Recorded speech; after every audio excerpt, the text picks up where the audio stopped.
It's time for Twit This Week in Tech, and it's one of those special shows where I get two of my favorite people on and just let them vibe, and it's going to be a great one. Amy Webb is here, futurist from the Future Today Strategy Group.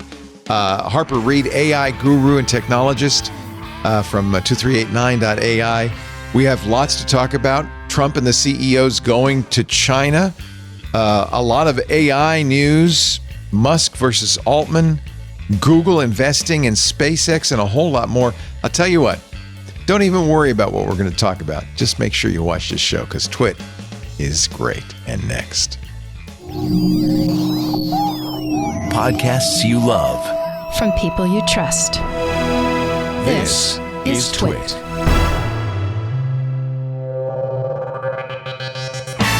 This is Twit, This Week at Tech, episode 1084, recorded Sunday, May 17th, 2026. Don't overcook the asparagus. It's time for Twit This Week in Tech, the show we cover the week's tech news, and you are in luck.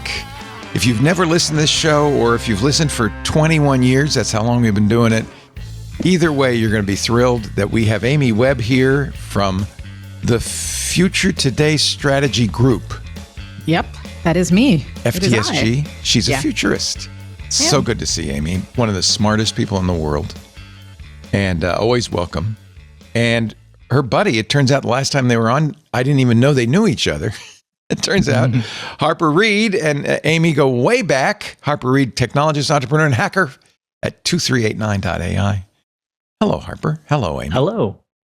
When we have the two of you, we don't need anyone else. In fact, I'm just going to relax, sit back, and let you guys just jam, man. Harper, should we get this out of the way now? Oh, we should. I never have the stuff. I always need the thing. There it is. This is how we know each other. Can you screenshot this and send it to the WhatsApp group? 1 second. There we go. The Leadership U.S.-Japan program. Tell us about that, Amy. What is that? So I think Harper and I told you about this last time around. You did, but not everybody was here the last time. So it's a terrific organization that brings together American leaders and Japanese leaders who actually live in other places around the world besides just Japan and the United States. And the point is to establish a network and relationships for the purpose of bringing the two countries more firmly together over time. And there are some, I guess this is going almost my 10th year. You sort of do a week in Japan as a cohort, and then you do a week in the United States, or depending on what year it is, there's an alternate, you sort of alternate between the two.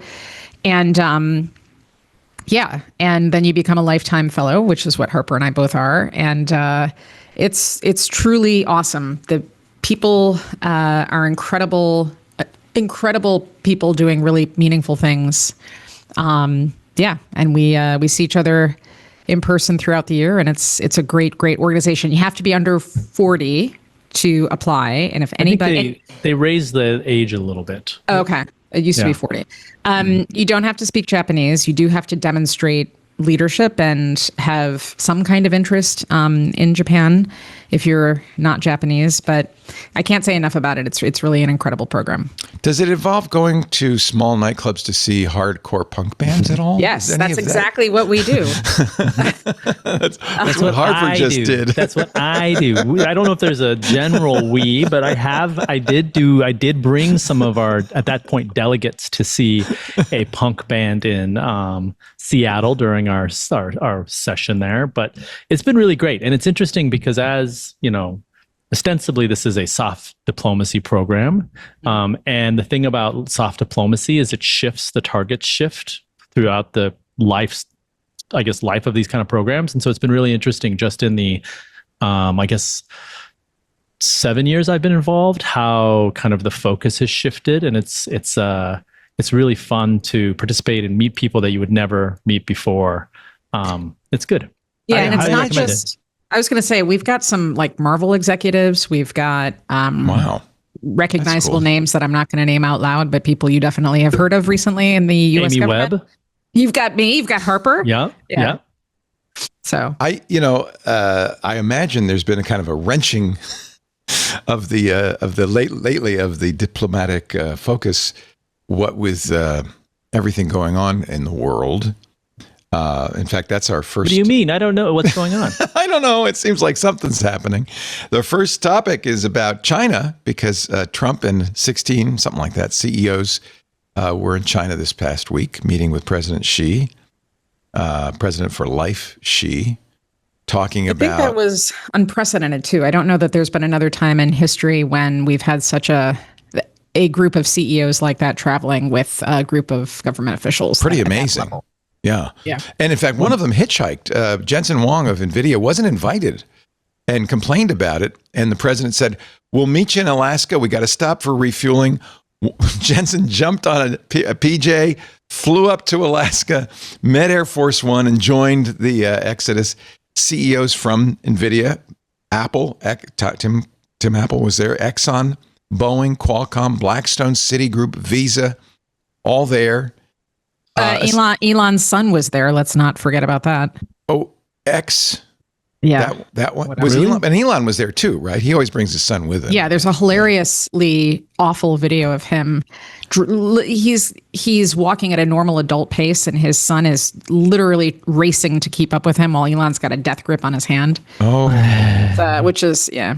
Jensen was left off the list because he's Taiwanese and American. NVIDIA's chips are made by TSMC.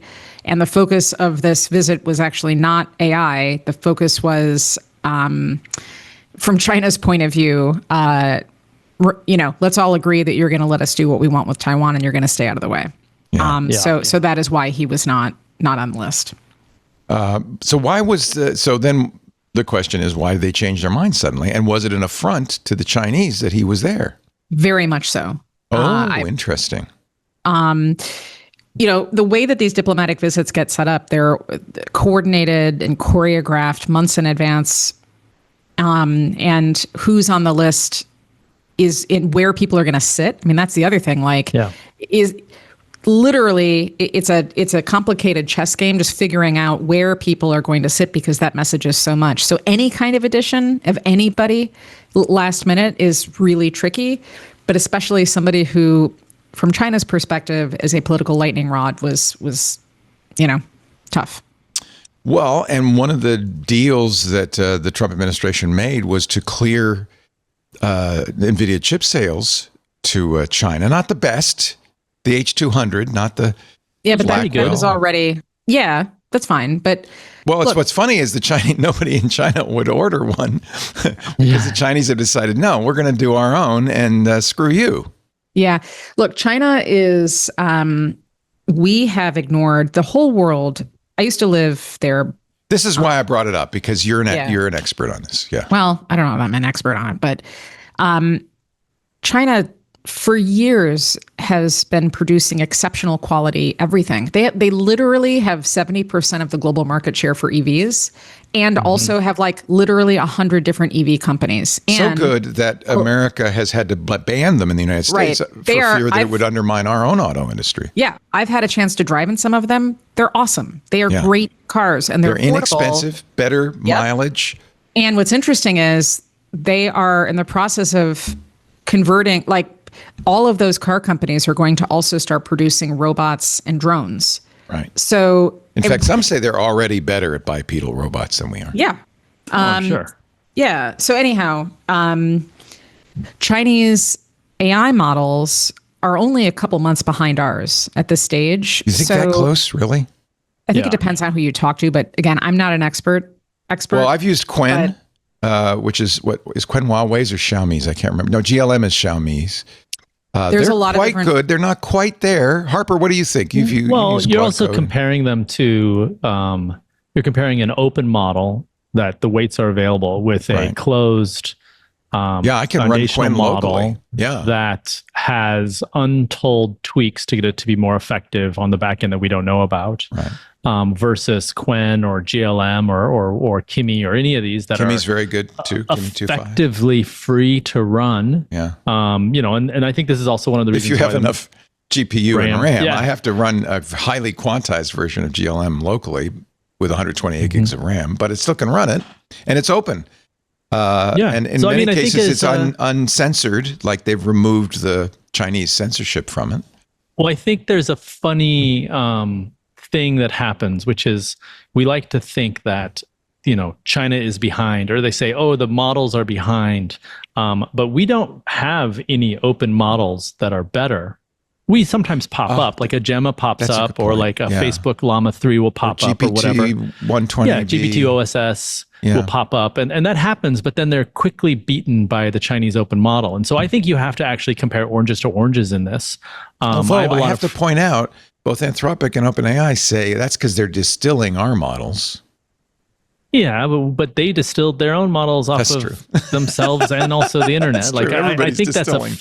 I think that's a funny critique. Hey, they stole from us. It's just you can't have it both ways. You know what I'm saying? Right. Like it either is stealing or it's not stealing. And if it's stealing, then let's talk about it. But you can't be like they stole from us, but we didn't steal from you. Right. Which I feel like is a kind of the narrative. I just think we need to really be, if the U.S. really wants to have well, let me say it differently. I find it very interesting that China has followed the rule or the kind of pattern that the US followed in the past of releasing what amounts to a free technology to the world. And the US is with open models, et cetera. And the US has been reliant on closed models. And so if you talk to entrepreneurs outside the US, a lot of them are relying on these open Chinese models. They're not relying on closed U.S. models. And if and it seems like a big blind spot of the U.S. entrepreneurs to assume that, Southeast Asia, APAC, et cetera, even Europe, Middle East is going to suddenly, use OpenAI, Anthropic, Facebook, Google models when they can get something that is, let's say it's 6 months behind or even a year behind for effectively free that they have control of, which is like the Linuxization, so to speak, of these models, of just spreading it out for free. I find that really interesting. That's correct. And if you couple that with the amount of infrastructure investment that's happening, our hyperscalers are going to invest, what is it, like $800 billion on paper right now in building data centers. They're burning cash because we don't have a national strategy. It's all being left to the market to figure out. That's not what China's doing. China's got a plan. China has a history of announcing plans and not making good on them, but that's actually not been the case over the past couple of cycles. So they're building out, everybody's going to have Wi-Fi, like broadband. So they're making it so that everybody can participate. And the models that people have access to are not cost prohibitive the way they can be in the US. So that just creates this interesting circumstance where you've got significantly more distributed access and people can around and find out, you just time to play. And the other really interesting thing is the conversation about AI in the US is all about like the robots coming to take my job and then murder me in my sleep. It's all apocalyptic, or it's this like utopian wonderfulness that will happen. China's having a much more pragmatic conversation. So if you talk to just everyday people there, and I do, they're more worried about whether or not they're going to be competitive in the marketplace. So they're not like all the jobs are going away. They're more like, man, I really need to experiment and get better with this because I want to make sure I get the best possible job. But not like there are no jobs. Does that make sense? So it's just a very, very pragmatic, different approach that for the many things China does wrong that I disagree with, I think this is one area that we could study and learn a lot from.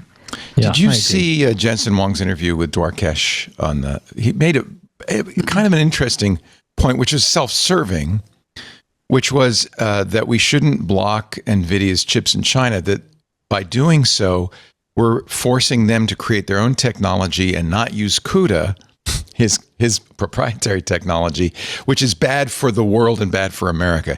His contention is if you would just let them buy our chips, it'd be more likely we'd be part of a larger ecosystem instead of China having its own ecosystem, which will ultimately, the implication is, I don't know about that argument because there's a lot of, everybody wants access to China's market. It's a big market. And China has been very smart about not giving access, so like, that's a self-serving request. It seemed pretty self-serving, but it was interesting. He seems pretty good at building up the world that he wants to happen and then executing on it. And I'm very impressed with him and his way of do it and doing that. And also how people who work there seem to love it in a way that seems like I have friends that have worked at Amazon for a long time. They don't love it. They're there for money or Facebook. And anyone know what Nvidia is like? It's hard, but I really like it. And I don't understand how they created that environment because everything I read about it seems like it's horrible to work at. But people seem to really like they're true believers, which I always admire when you have a leader that's able to instill that. Yeah. And even if that means bending reality to their wants, like he's done a good job. Okay, so I have something for you to Google, Leo. Yes, I'm good at that. Spell Although I don't use Google, but I'll do this. You mean search the web for? Yeah, yes. I don't use Google anymore either. Kaggy, I'll Kaggy it. It doesn't really work. And I love that their logo is a G. They were like, what if we used a G? No one in the search space uses a G. Okay, it is MALEOUS space AI. And you want to hit the Amazon link. Malleus. Yes. It's a AI robot for kids. So this is an example. The name sounds scary. MAL means bad. It also for the elderly. This is an example of one of these little. This is a DeepSeek agent that you can talk to and has a very fast real time, AI agent on it. That's pretty good. Like, does it go to the cloud or is it a local goes to agent? The cloud. Okay. It's all via, I took it apart and reverse engineered it. It's all MQTT, posted to some endpoints in China. A lot of other people have done this as well. But what's interesting about it— Is it always listening to me and sending China everything I say? Oh, yeah. And you have to hook it to your Wi-Fi. This is definitely for people who really want to do that. But it's free. How long before the FCC bans this? It cost 40 USD. What? And there's no account. There's no sign up. There's nothing. It just works. Is pretty effective. Like it pretty effective. Like a friend told me about this. This friend of mine in Shanghai was like, hey, there's all of these small little AI admin assistant things. They're all little hardware pieces. And if you look at the recommended products from this, there's dozens of these. You can just see they all start to look the same. There's little robots. There's also, this is not currently available. But I think to kind of what Amy is saying, like they've made it so it is cost effective to build really interesting technology that isn't just some insane $200 a month subscription for the mediocre version. That was literally $40. Like I paid $40 with it. It came, I hooked it to my Wi-Fi like a crazy person, and then immediately started talking to it.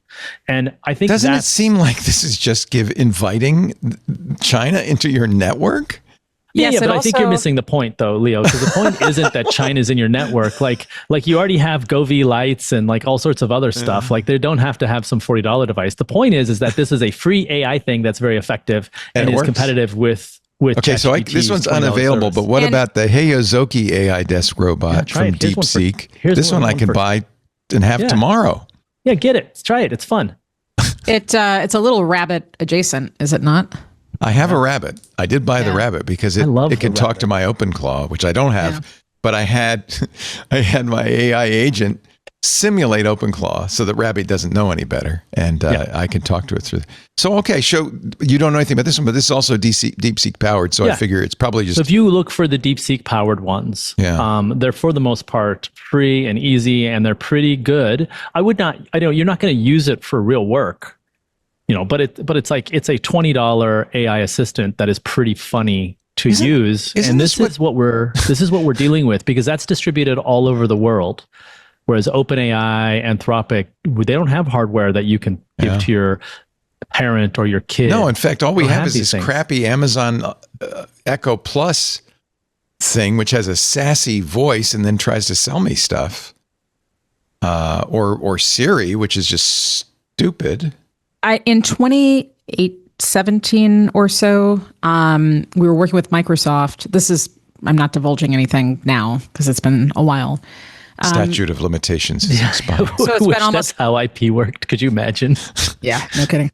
But they had multiple teams trying to figure out AI, and they were incredibly siloed. I think if you look at some of the research that was coming out of Microsoft, they had some of the best, at that point, they had some of the best research on things like machine reading comprehension and recognition and NLP and stuff like that. At any rate, what happened? What happened was they got fixated on a device and wanted to get a sub $40 Bluetooth Alexa competitor, Amazon, Echo competitor in the market. I bought and it. lost and sort of lost lost I don't know, lost their path, lost their footing. You've got and it's hard to bring hardware to the market. So it's interesting to me in the United States that we keep having hardware failures over and over again, which is what's happened. Mm-hmm. You don't see that in China. And that's been true in China and Japan, where Harper and I have both spent a ton of time, because things are more open and there is significantly more competition. 100 different companies trying to bring EVs to the market. That's completely unfathomable. We cannot wrap our heads around that in the United States. But Isn't that is it ironic? reality. Because they're communist and we're capitalist, but that sounds like they've got more of a free market than we do. Is that the case? I didn't see the air quotes there, Leo. Free market. No, I meant on the capitalist and the communist. Like there needs to be air quotes around maybe that whole sentence. So you think Adam Smith would look at China and say, "That's what I was talking about"? China has adapted capitalism in a different way than we have. And one could argue, again, there's a lot going wrong there, but you could argue that there's a better approach. We are seeing other alternative and better approaches to capitalism and to the markets for the purpose of like innovation and competition outside the US. It's ridiculous that we are this. AI is a very long horizon technology. It's also been in the works for a very long time. But in terms of like getting stuff into the commercial sector, it's only been a couple years and we only have a couple players. It should be the opposite right now at this stage. We should have 100 different legitimate companies in every single part of the ecosystem. And that is not what's happening. We have a couple of dominant players. Chairman Mao said, "Let 1,000 flowers bloom." And then George Bush said, "Let 100 points of light." There's a really good book that I think talks a lot about this by Dan Wong called Breakneck. Yeah, really good. I've got it right over there. It's a great very book. Effective, very great book. But it really puts this idea that we have migrated, and he doesn't do it. He does a very good job of not saying one is better than the other, more just saying this is kind of where we are, and we may need to fix it, we may not, but like we need to choose one way or the other. But he just says the U.S. is a lawyer state and China is an engineer state. And so you have what kind of comes from that. Like you have a lot of laws and regulation in the U.S., which is like all we talk about. But if you look at our leaders, 100% of our leaders are all lawyers. So of course, it's like a famous economist friend of mine always tells me, never ask a hairstylist if you need a haircut. Right? It's like you do what tools you have in front of you. And whereas China's leaders are all engineers. So it's going to be much easier for them to say, my tools in front of me are to light up 1 billion solar companies and have the competition fight to see which one of the best solar happens, which is where all the solar innovation is happening. Whereas we are saying, oh, well, we need to regulate to get solar either to out there or to kill wind turbines or whatever thing is happening. But the point being that like we're using the tools that we have available, and it might not be the right tool for this moment in time. 100%. The tools of regulation, like, this is going to open up a can of worms, so I don't want to do that, other than to say that this is not a moment to regulate. We cannot and should not attempt to regulate AI. There are other ways forward, but it requires making some tough decisions with regard to who can make money and how the returns get distributed and stuff like that. China's they're just not operating in the same space. There are plenty of other problems, and also China's not going to be the one innovating and creating brand new stuff.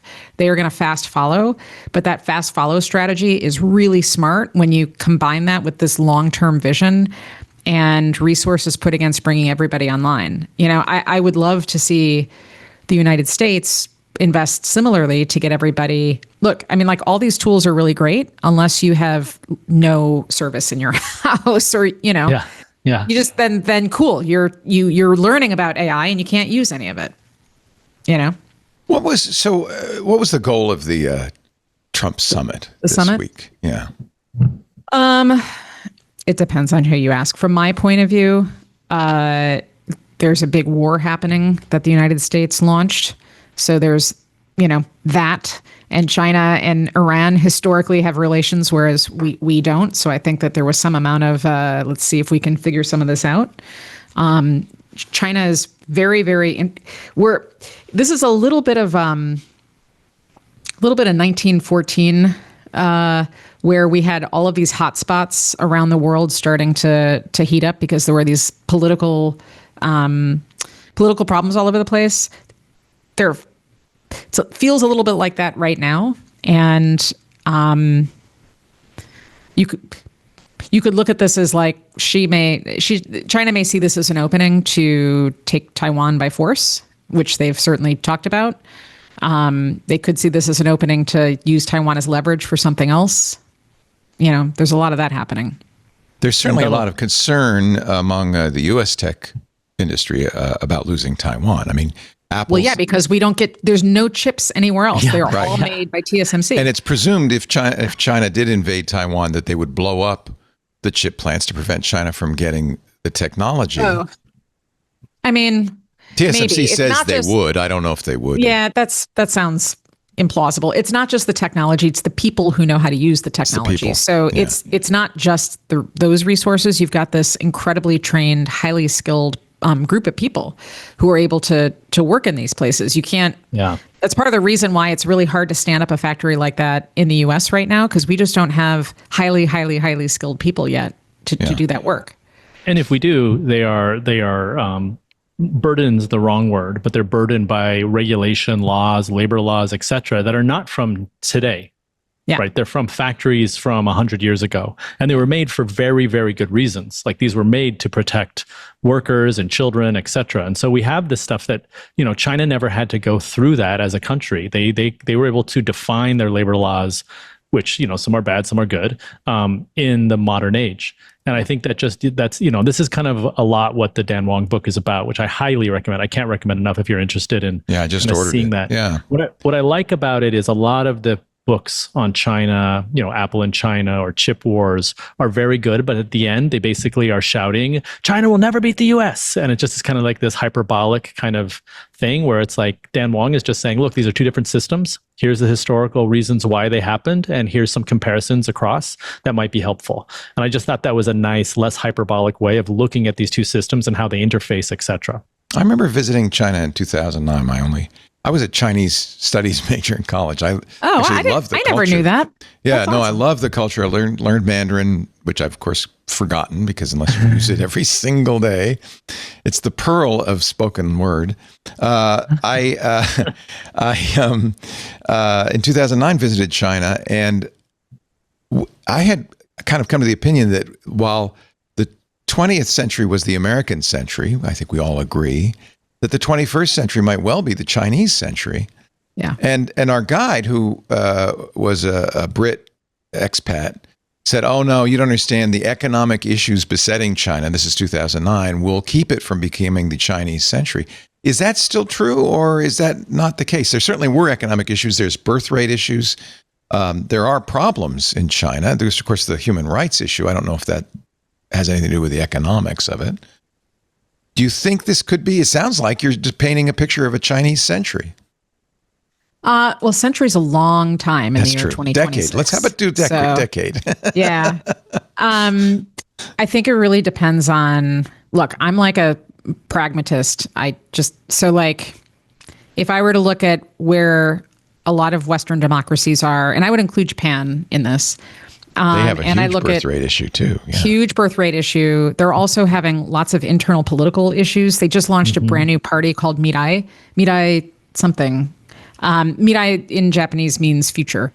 So it's a guy, and the focus is on like AI. So it's fine, but Japanese, I don't know. With apologies to everybody who might be listening to this who is Japanese, talk about stubborn, just absolute unwillingness to try anything new. A lot of people are. I have the impression they're tradition bound. Is that fair? No, it's just like stubbornness, but that's not across the board. But it is. No, in fact, some Japanese people are very forward looking and very. Yeah, I'm mostly talking about men of older men, a certain age, still run things. Yeah.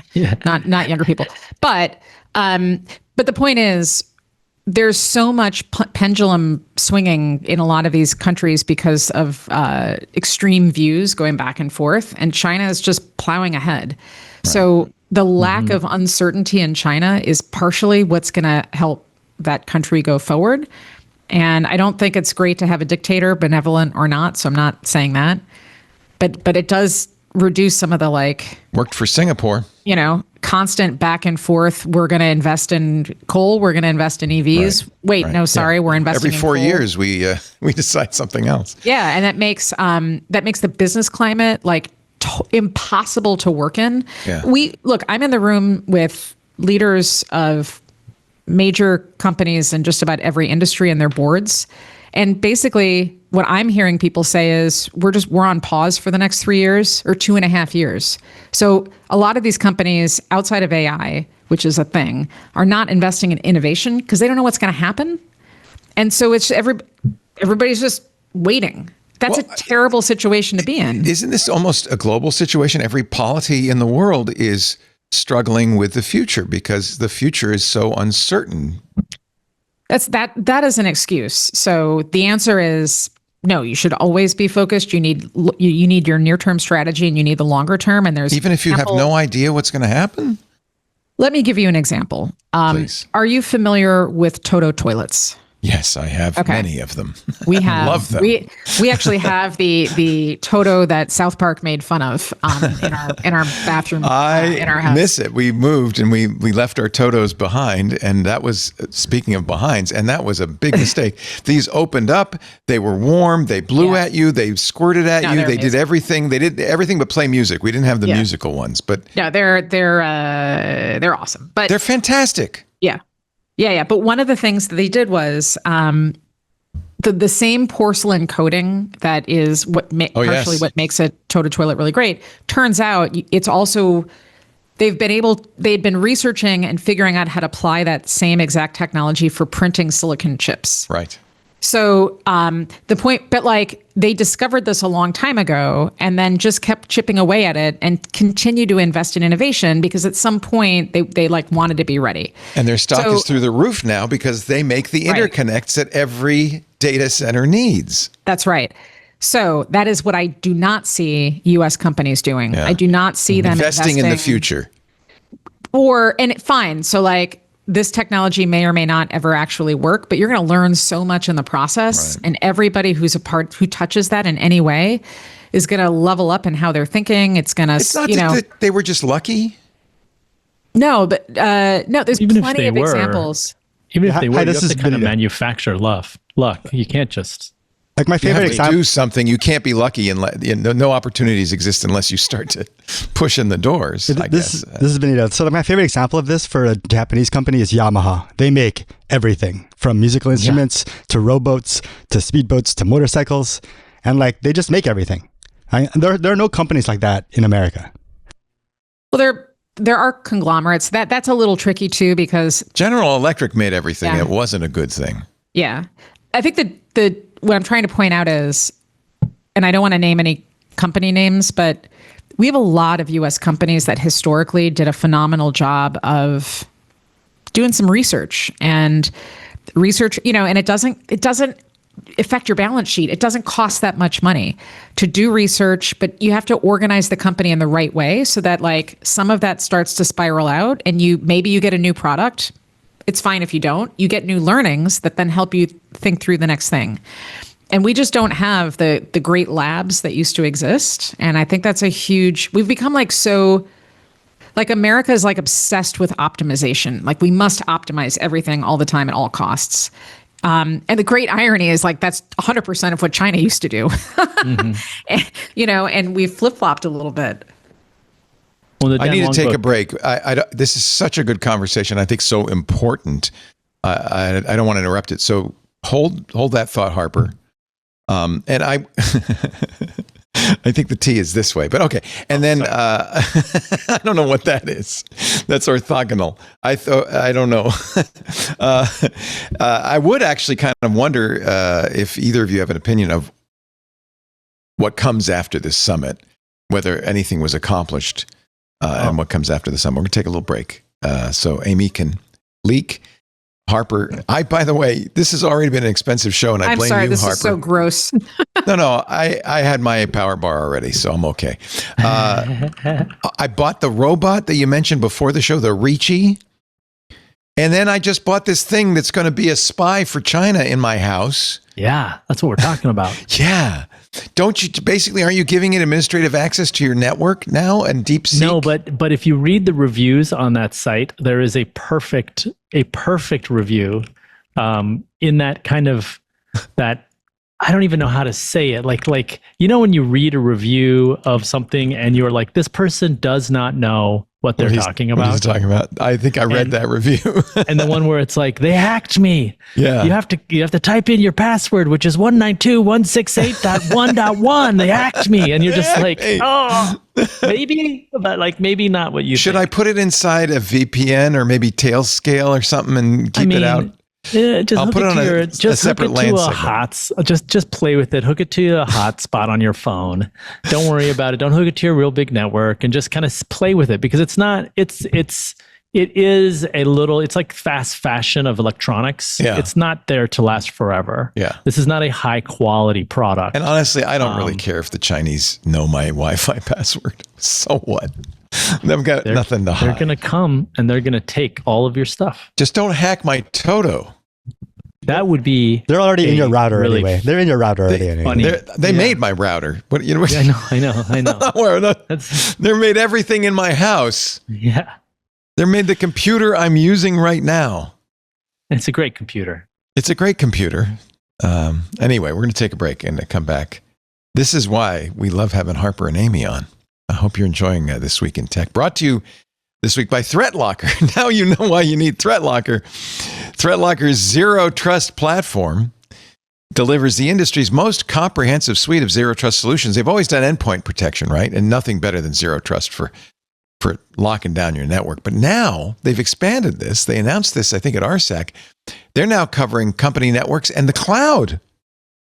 By extending zero trust enforcement to cloud services and company networks, ThreatLocker ensures that devices are, this is an important concept, are validated through a secure broker before they can connect to the cloud platforms you're using, Salesforce or Microsoft 365 or Asana or Google Workspace or GitHub or whatever.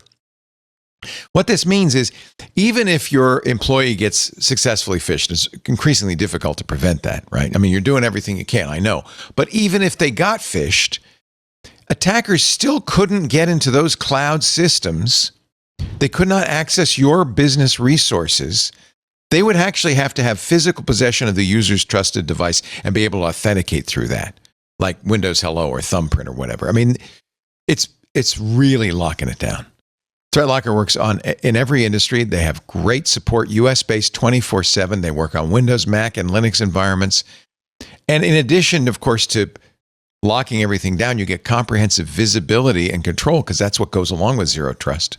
Ask Rob Thackeray. He has a tough job. End user technical architect at Heathrow Airport, which is under attack constantly. They've had problems in the past. That's why they turned to ThreatLocker. He said, quote, ThreatLocker was the most intuitive solution we tested, and the responsiveness of the organization, the willingness to engage with us, to set up a demo, to work with us on weekly audit reviews was very good. It's great to have an ongoing relationship with a company that is so responsive to our requests. End quote. That's what Rob said.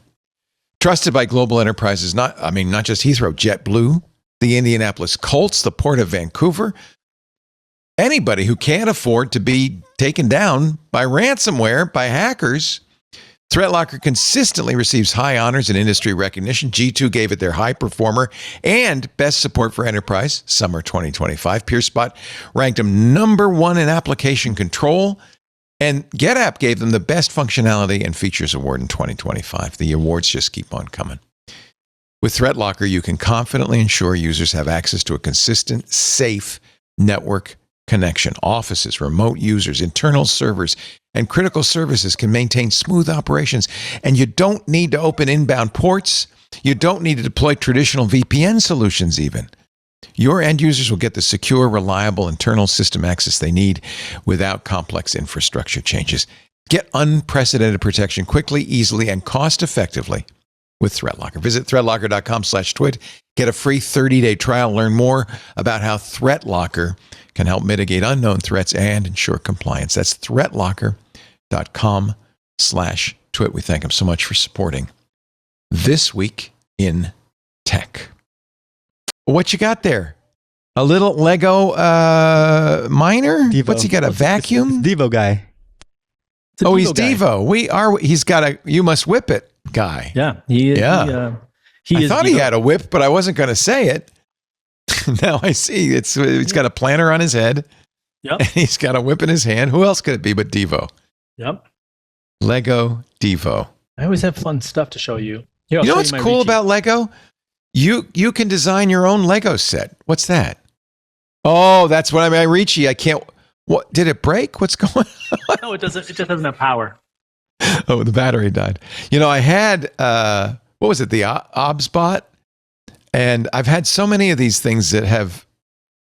What was it? Would look just like that. It had the eyes, and it went around, and they turned off the server a few years ago. I know. I have been It's so thinking sad. a lot about These are just toys. Let's face Well, it. when you buy hardware, I was just talking to a friend about this. He bought all this Waymo stuff, Yep. and Waymo was just shut down, right? Yep.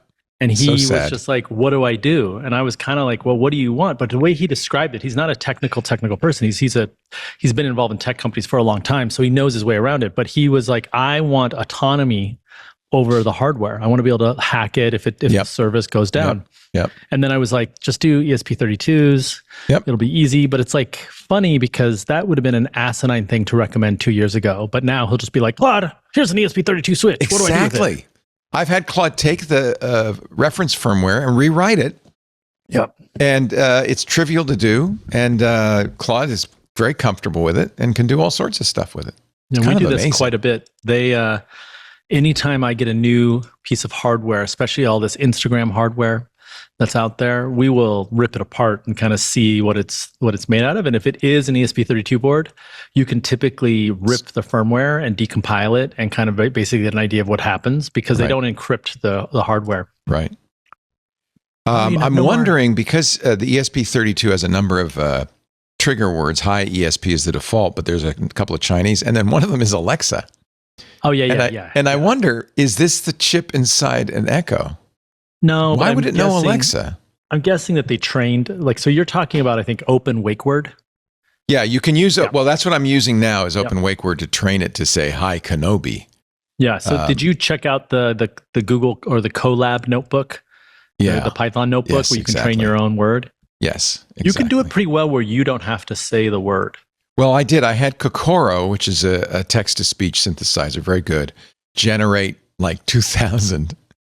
Both Hey Kenobi, and then you also have to do false positives. So generate a lot of just random stuff, or hey, hey Schenectady, and then so there's a lot of training involved, and I have all those samples still. I just have to buckle down and finish Yeah, it's it. kind of a pain in the butt. I tried to. It's I tried really to do hard. one that said "Hey Ricci," and They I just gave up. said use Alexa because it's got the most. That's probably why it has Alexa, because it has so much training.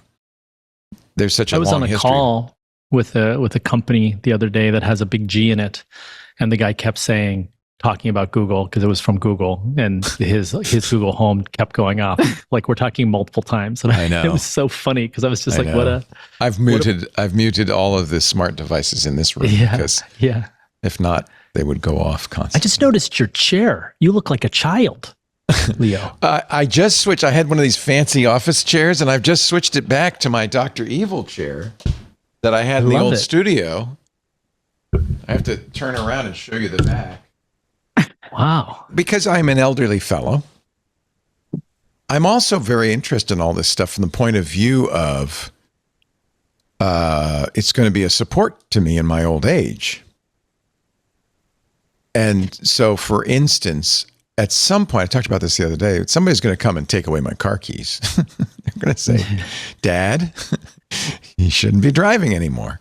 And I'm just hoping by then I will have an automobile that I will just get in and say, take me to the supermarket.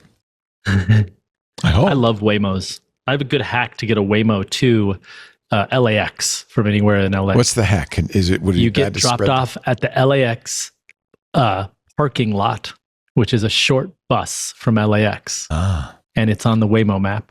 So you because otherwise they won't take you to the airport because there's fees. And so there was one day where I had some extra time, and I was like, I'll see if I can get all the way to LAX. And I just was like, take me to the LAX parking garage. And it was like, got it. And I put on I think I was listening to some classical music or whatever, rolled down the windows and had a wonderful, very relaxed ride doing nothing. Called a bunch of friends on FaceTime like an absolute insane person in a Guess where I'm calling from. Yeah, exactly. There's no driver. and then I had to walk a little ways, but it was like a very pleasant experience. You see the DDoS attack? The guy in San Francisco. It was such a great idea. Actually, I have a Waymo story in here because apparently they have added Waymo to Atlanta, and empty Waymos invade Atlanta neighborhood circle cul-de-sac for hours with no passengers. Did somebody do this again?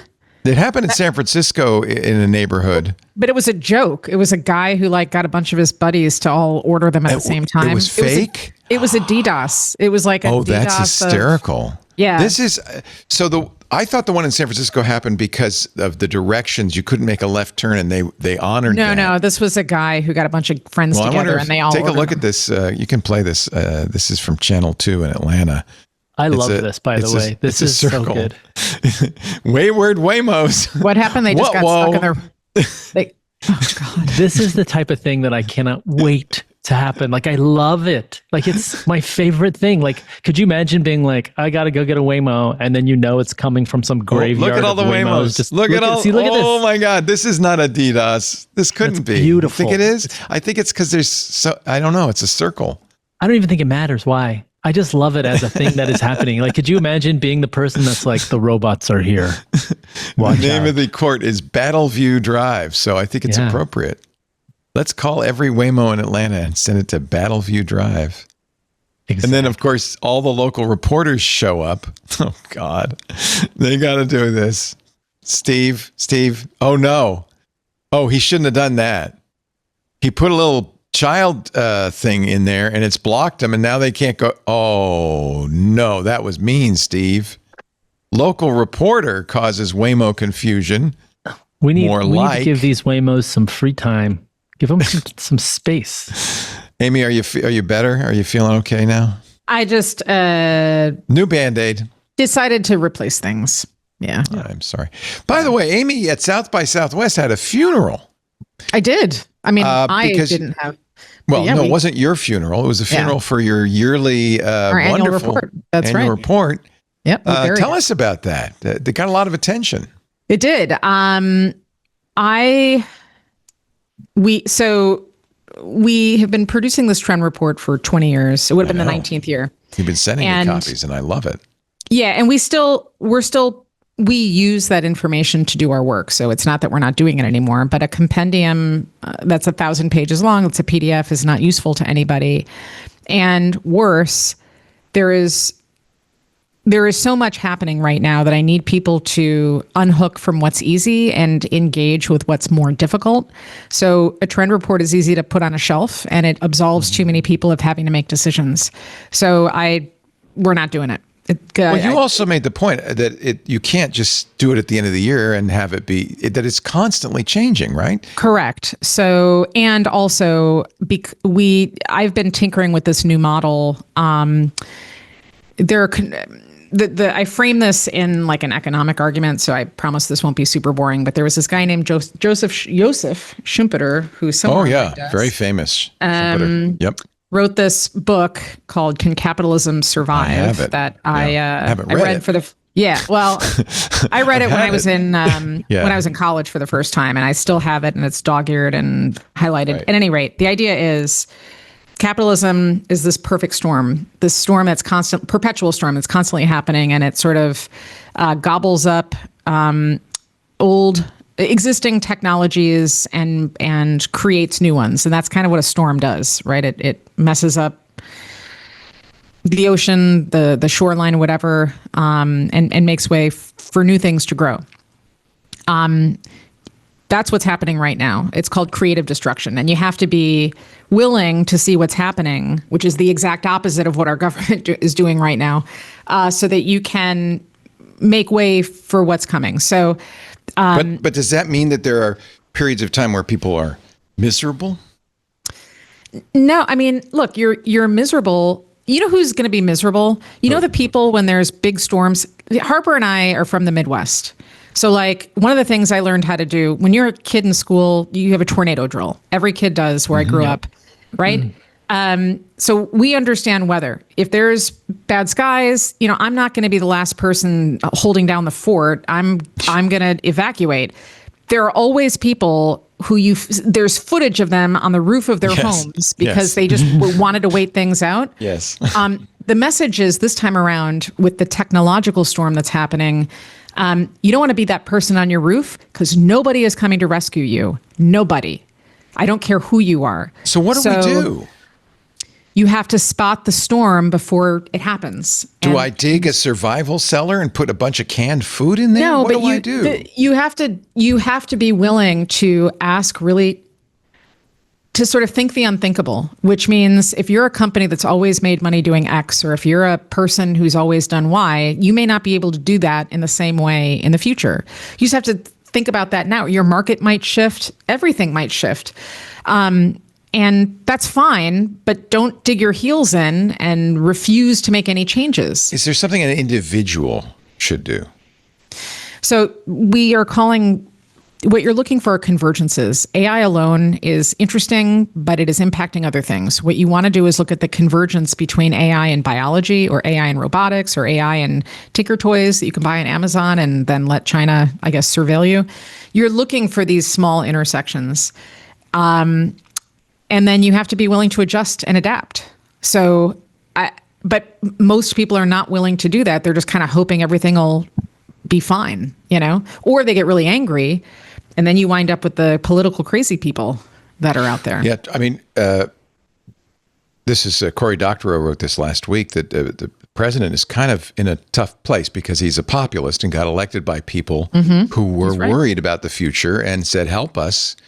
But he owes so much to the oligarchs, the people who are creating this unpleasant future for people, that he has no. Cory says he's looking for an ox to gore. He has no ox to gore. He's got his base who are expecting him to help them, and he's got his donors and supporters who are expecting him to make them more money. I think Cory is brilliant. I think he is giving our current administration way too much credit for doing any kind of true deep thinking or soul searching. I don't think it's happening. Well, it might be instinctual. I agree. It may not have been thought out, but it may be instinctive that, the populist thing resonated. It worked quite well. Got him elected. Yeah, look, I know people don't love the politics when we get into it. I want to highlight, I'm politically independent. I have voted for both sides, different parties at different times. This particular administration is acting in ways that are truly not unprecedented. Smart. Yeah. I'm not politically independent. You worked for Obama's 2012 based campaign. on my Wikipedia page. Yeah. It's very convenient, actually, to have that, because then I go into these kind of conversations. I'm like, guess what I believe? And everyone's like, oh, I can guess, actually. It's very clear. I do think there is a thing that we need to remember, is that populism has driven our elections for quite a while, not just starting with Trump. And not just in the U.S. And of course, not just in the U.S. I do think that there is, there's a lot that is happening right now, but I wouldn't say that it seems like there is some grand plan. And I don't think that's just a Trump thing as well. I think the cohesive planning that you see from some other countries is where you get a lot of benefit. There's also, a little bit less freedom in some cases, and I think that freedom is planning and freedom. Sure. I don't know, but yeah, maybe Amy thinks yes. Yes, we used to have something called the Office of Technology Assessment in this country, which got gutted.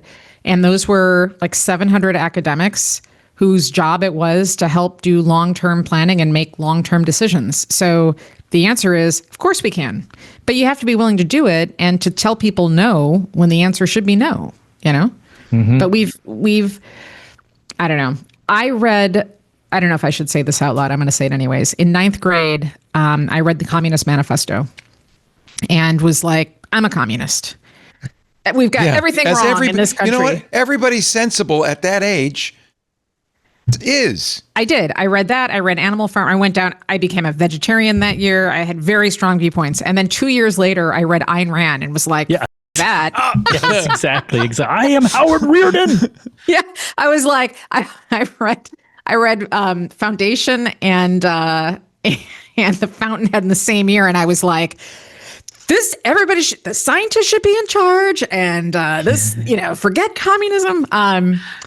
Anyways, I think there is no singular system that works because we're people and people have lots of different nuanced ideas, Yeah. But I do think that capitalism has evolved in a way that's no longer healthy in the United States. Winston Churchill used to say, if you're not a liberal when you're young, you have no heart. If you're not a conservative when you're old, you have no brain. Money. Oh, no brain. Money. I was going to say no brain or no money. Yeah, it's roughly the same. Yeah. So go ahead. I'm sorry, Harper. I didn't mean to cut you off. No. I was just thinking about the free market capitalism that we act like we have, yet we're banning BYD from coming into the United States, which as someone that does startups, competition is hard. But so are tariffs. It's really, Tariffs really, really hard.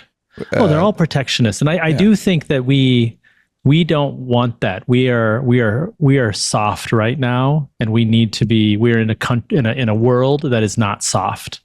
I should mention, by the way, that the Office of Technology Assessment was not wiped out by the Trump administration. It was Gingrich. Newt Gingrich did it in his Plan for America, and it was under the Clinton administration that it happened. Yeah. So, and it was one of my favorite favorite on parts America. The contract on America. Contract on America. The Dan Wong book was when he was interviewing some people about the making masks and PPE around COVID. And he was talking to an American entrepreneur who said, that's just not our core business. And then he talked to a Chinese entrepreneur who said, oh, I thought our core business was making money. And I think that was a very good distinction of these two systems and how they're colliding. Like, I have that conversation constantly as a startup founder. People say, oh, why don't you do X, Y, or Z? And I'm like, oh, well, that's not our core business. And then I look at my friends who are not in the US, not in startup culture, not in venture-backed startup culture, and they are fighting to survive in a thunderdome of madness that I would be scared to participate. Like, I am a raised in captivity wild animal.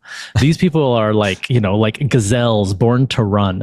And it's just like a different kind of world. And I think we're going to have some hard conversations with ourselves in the next 5 years. Here's the article from Semaphore, Rachel Jones writing, the class of 2026 is cooked. It is a tough time to be graduating from college right now. There's no question about it. Tech companies have slashed 100,000 jobs. Cloudflare just fired 20% of its staff to be replaced by AI agents. Meta's firing 8,000 people.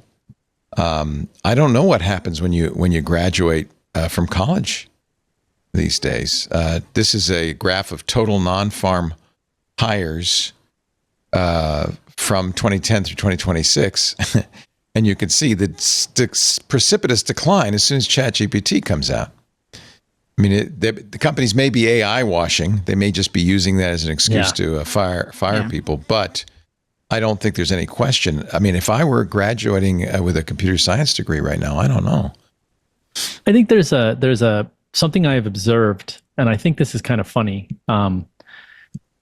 I think we forget about capitalism when we have these conversations, because as the CEO of a company, if someone comes to me and says, I'm a mid-level employee, you have to pay me $250K a year, or someone comes to me and says, I'm a new grad, you have to pay me $120K a year, and with Claude Code or whatever, they're equivalent, why would I ever hire the middle career person? I think that the class of 2026 is not going to get jobs because it's like a pretty hard job market in general. But I have more hope for the people who are just graduating, who are going to enter factory jobs of technology than I do of people who are getting laid off as a mid-career person. Now, they can get a job, it's just not going to pay the same. And I think this is going to have a really somewhat catastrophic impact on our knowledge worker communities, our dual income communities, suburbs in general, because you're going to have a group of people who've made $400K a year with 2 people or more, and suddenly they're not going to make that. They're going to make half of that, and that's just going to cause a lot of consternation, I think. Or like, what does a Tea Party look like when it's not caused from NAFTA, et cetera? It's actually caused from, Facebook laying off everyone. I don't know, but I think about this a lot, and it scares me a little bit. Well, this is why they're populist movements. Well, I had a good conversation with a friend who's a big AI doomer, and I'm not an AI doomer in kind of the more classical sense. I was asking him, I was like, well, if AI kills us, how fast will it be? Like, are we talking like, will it be? yeah. Are we talking like, is this like months of me strapped to a table or something? Or are we talking like, I wake up one day and I'm a paperclip in a router or something like that? Like, what are we talking? Am I going to turn into a mail server for some, like, I'm going to wake up in 1,000 years as the mail server? Like, we're all what batteries, exactly are you don't saying? you know? Didn't you see and the he was Matrix? very, very confident that it would be very quick. Like very fast. And I was like, okay, well, I would much rather have AI doomer be the end of us all than like human doomers. Because it seems to me that the human doomers is just pain and suffering for more people, whereas AI doomer is like, I get turned into a paperclip and yeeted into the universe, which I'm here for. So that's kind of my perspective. Amy, okay, gotta go. Bye. What's the future? Tell us, you're a futurist. Please. Yeah, look, I'll tell us what's happening. There's a lot of money to be made from doomerism. Yes. And so the future currently is the people, and we all know who they are, who are proclaiming end times, are going to make bank in some way. I have to point out, that's the same as it ever was. I used to work with John C. Dvorak. That was his shtick. That's right. Oh. That's right. After the keyboard? Yeah. No, he was a cousin to the keyboard. But he was a guy, he was a computer columnist, still is around, who said the mouse is never going anywhere. He made a great living being, all crap. That's right. Stole. Yeah. Ray Dalio, a very famous money guy, is out. He's always been the, there's a huge cycle coming. It's going to be off. And they always say he was right in 2008. Sure. Everybody is right. So it's like a clock, twice a day, broken clock. Right. Here's what I will tell you. We for a living, we have these models that we built, and we use a lot of data and math and to some degree our experience and intuition, but it's really like data-based. I cannot build you a model that predicts the exact future. And no AI can do that either, because there's too many variables in play, and there's too much, you can't hook me up to Willow. It's still not going to happen. Right. So I don't believe in the absolute apocalyptic, super intelligence stories, because at the moment I don't have data to support those. That could change in a week, but that doesn't seem to be the path that we're on. The path that we're on right now seems to be much more like death by 1,000 paper cuts, which is to say, exactly to Harper's point, there's a whole bunch of middle-level people who, quite frankly, maybe they're making very healthy salaries, and maybe we had some salary inflation over the years, but those people are going to have a very, very hard time finding jobs that are going to pay the same amount of money in a different role or a different company. We have a lot of fresh people out of college who maybe were training for certain skills, a little bit like between 1999 and 2004, when everybody had to learn Flash, So it's a little bit of that over again. So there'll be a little bit of uneasiness, not to mention, look, there's all these new, very interesting fields in the process of being created, like commercialization of space, which has to do with manufacturing and a bunch of other things that just haven't settled out yet. So we're in this moment of transition. I call everybody alive today the transition generation. We are transitioning from where we were before to the time after. Mm-hmm. People talk about, I had a computer growing up, but no internet. It's a pretty common story for people in some people in my age group. So I remember I had to build up a bunch of skills for pre-internet. like the Dewey Decimal System and learning how to slowly read things. But that set of skills truly supercharged me once I was a I was a very competitive debater, and all of that research was manual. So I had to do all of it by literally reading and ingesting. I remember which meant this time that period. Yeah. So like that means I have phenomenal research skills. So when the internet came, I'm like a superhero when it comes to finding stuff, better than everybody else. The Google foo. Yeah. Yeah. So I'm a cusper. My daughter is a cusper. So she is just the right age where she had to learn how to do everything manually before any kind of AI existed. She's in ninth grade. By the time that she's entering the workforce, and because she's been privileged that she has access to broadband and bamboo printer in our house and a bunch of other stuff, she's going to enter the workforce with an incredible set of skills that she had to build on her own, plus all of the augmentation because of AI. So there are people out there who are sort of well positioned during this transition. And then there's a lot of people that aren't, and we don't have a plan for them. And we should be making a plan for them, but we are not doing that. That has to happen at a federal level, I think. Yeah. Anyways. Let's take a break. More to come. We're talking the future with Amy Webb, futurist. I have all your books on my shelf. I usually pull them down and hold them up. The signals are talking. The most recent one is the one about biotech. What's the name of that? I forgot. The Genesis Project? The Genesis machine. Machine, that's right. Yeah. Really all about good. Longevity and biohacking and stuff like that. Before that, The Big Nine, which was prophetic, talking about AI. Are you working on any new books? I want to be. As you can tell, I've been thinking about end stage capitalism a lot lately, and a solution around that, which I've got. But Brian said if I write another book, he's going to divorce me. So we have to. So it's a balance. Painful. It's painful it's for a the balance. spouse. I understand. I'm going to be writing a prolific Substack. There you go. So, are you? Yeah. Oh, that's fantastic. That's actually the more modern thing than writing a book. Shouldn't write I've been on Substack for a while, and I've just Nobody reads books. Yeah. So, anyways, there we go. Yeah.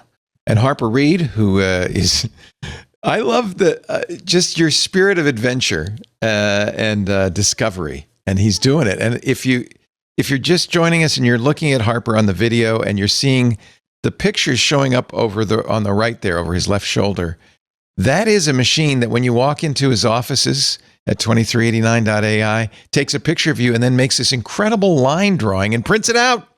We made a blog post about it. You can read about it. It's so cool. It's very, Can I very build cool. one for my house? Well, it's interestingly, it just uses an old monoprice 3D printer that we just took, it just with a pencil on it. We did hook up a brush to it to see if we could get brush strokes for more of a calligraphy style. I kind of like the line drawing thing. The line drawing, it just looks really good. And then there's a whole bunch of software behind it that's quite fun. We spent a lot of time trying to make it cheaper, using local models and whatnot. And it's pretty fun. It's also very funny. Picasso. Yeah, because it says Picasso really loud when you hit the button. Picasso e Sucasso. Wow. A 3D printer into an AI portrait artist. And I guess it's your colleague, Ivan Indrautama, who wrote this. Yeah. Yes. And Ivan and I have worked together since 2005. Wow. One of the things I think is the most important about careers is to have a crew of people that you love to work with. Yeah. And I've been very lucky to have that. And so I really am happy about this. I love the big button Inspire and the other big button Realize. It's simple. It's a simple machine. Yeah, Ivan also built our little mics that are transcribing everything we say. And he's those. Kind of our hardware hacker. And this week we tried to nerd snipe him into doing the ESP32 Wi-Fi mapping stuff. So you could see respiratory rate and heart rate of everyone that's inside of the office. One of my favorite things. Like astronauts. Well, I did this thing when I pitched a company over COVID where I had a heart rate monitor on my screen because I wanted the VCs that were pitching on video to understand that they had a physical.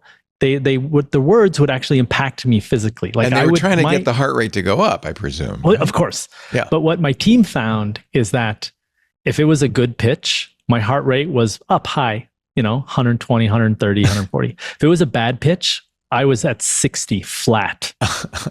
And like they would just be like, I don't like it, but it wasn't bad or good for the VC. It was bad or good, like they were like, Harper's out. And so the team just started to use it as a signal on whether they should, participate or not. They'd be like, Harper's heart rate dropped. He's done. He's pulled out of the conversation. You can tell his brain's turned off. On the flip side, resting heart rate of 60 is pretty great. Yeah, no kidding. Yeah, so you got that. I'm doing pretty good with that. I've been trying to get my cardio in shape. Turns out I'm getting old like Leo. Thank you. Sorry, Leo. Or you could do like Amy does and do gravel bike racing. I also ride on the road. It's not just gravel. Okay. Yeah. I've been running with noise canceling headphones on. That's a good idea. That's a great possibly idea. go wrong. I'm so happy to hear that. I just try and be in my own world without a care to the world, just listening to, I don't know what I'd listen to. And then when you horrible music. You hear this, you just go, what? Is that a truck coming up behind? But running, I've been running roughly 10 miles a week, which I start from zero. But running, good. Nobody on the road pays attention to anything, Amy. No, I don't think I think you're right. You just have to yell bike. Like you just have to yell something. No one cares. No one pays attention. It doesn't matter. Yeah. And so very frustrating. Yeah. Amy enacted a real world version of the trolley problem. That's the problem. We talk about AIs. If you gave an AI a trolley and there are 20 people tied to the track on one track, but if you take the other track, you're going to go off a cliff and kill everybody in the trolley. The AI has to decide. I guess there's only one. Let's say there's one person on the trolley. Do you kill the one person who's riding on the trolley, or do you kill the 10 people and save the one person on the trolley? Well, Amy decided to save the person who wasn't paying any attention and wiped herself out. Never again. Next time. The people in the future, you ask me what the way. future is. In the future, the people lose, and it's their fault. This episode of This Week in Tech is brought to you by Scribe. A lot of organizations think scaling problems come down to hiring or budget, but more often, it's that the way work actually gets done isn't documented, and no one has the time to do it manually. That's when things start to break down. People do the same task in different ways. Tools don't stick, and important knowledge just disappears over time. And that's exactly the problem today's sponsor, Scribe, was built to solve. Scribe is a workflow AI platform that captures any workflow in real time and turns it into documentation automatically. No manual writing, no screenshots, no starting from scratch every time someone new joins the team. Trusted by 80,000 plus enterprises, including nearly half of the Fortune 500. You just turn on the extension. You do the process as you normally would. Scribe builds the guide as you go, capturing every click, step, and screenshot automatically. Scribe automatically redacts sensitive information, names, account numbers, emails from every screenshot. As an admin, you can enforce this across your entire team and feel confident nothing slips through the cracks. Anyone following this process gets real-time on-screen guidance showing them exactly where to click, step by step, inside the actual tool.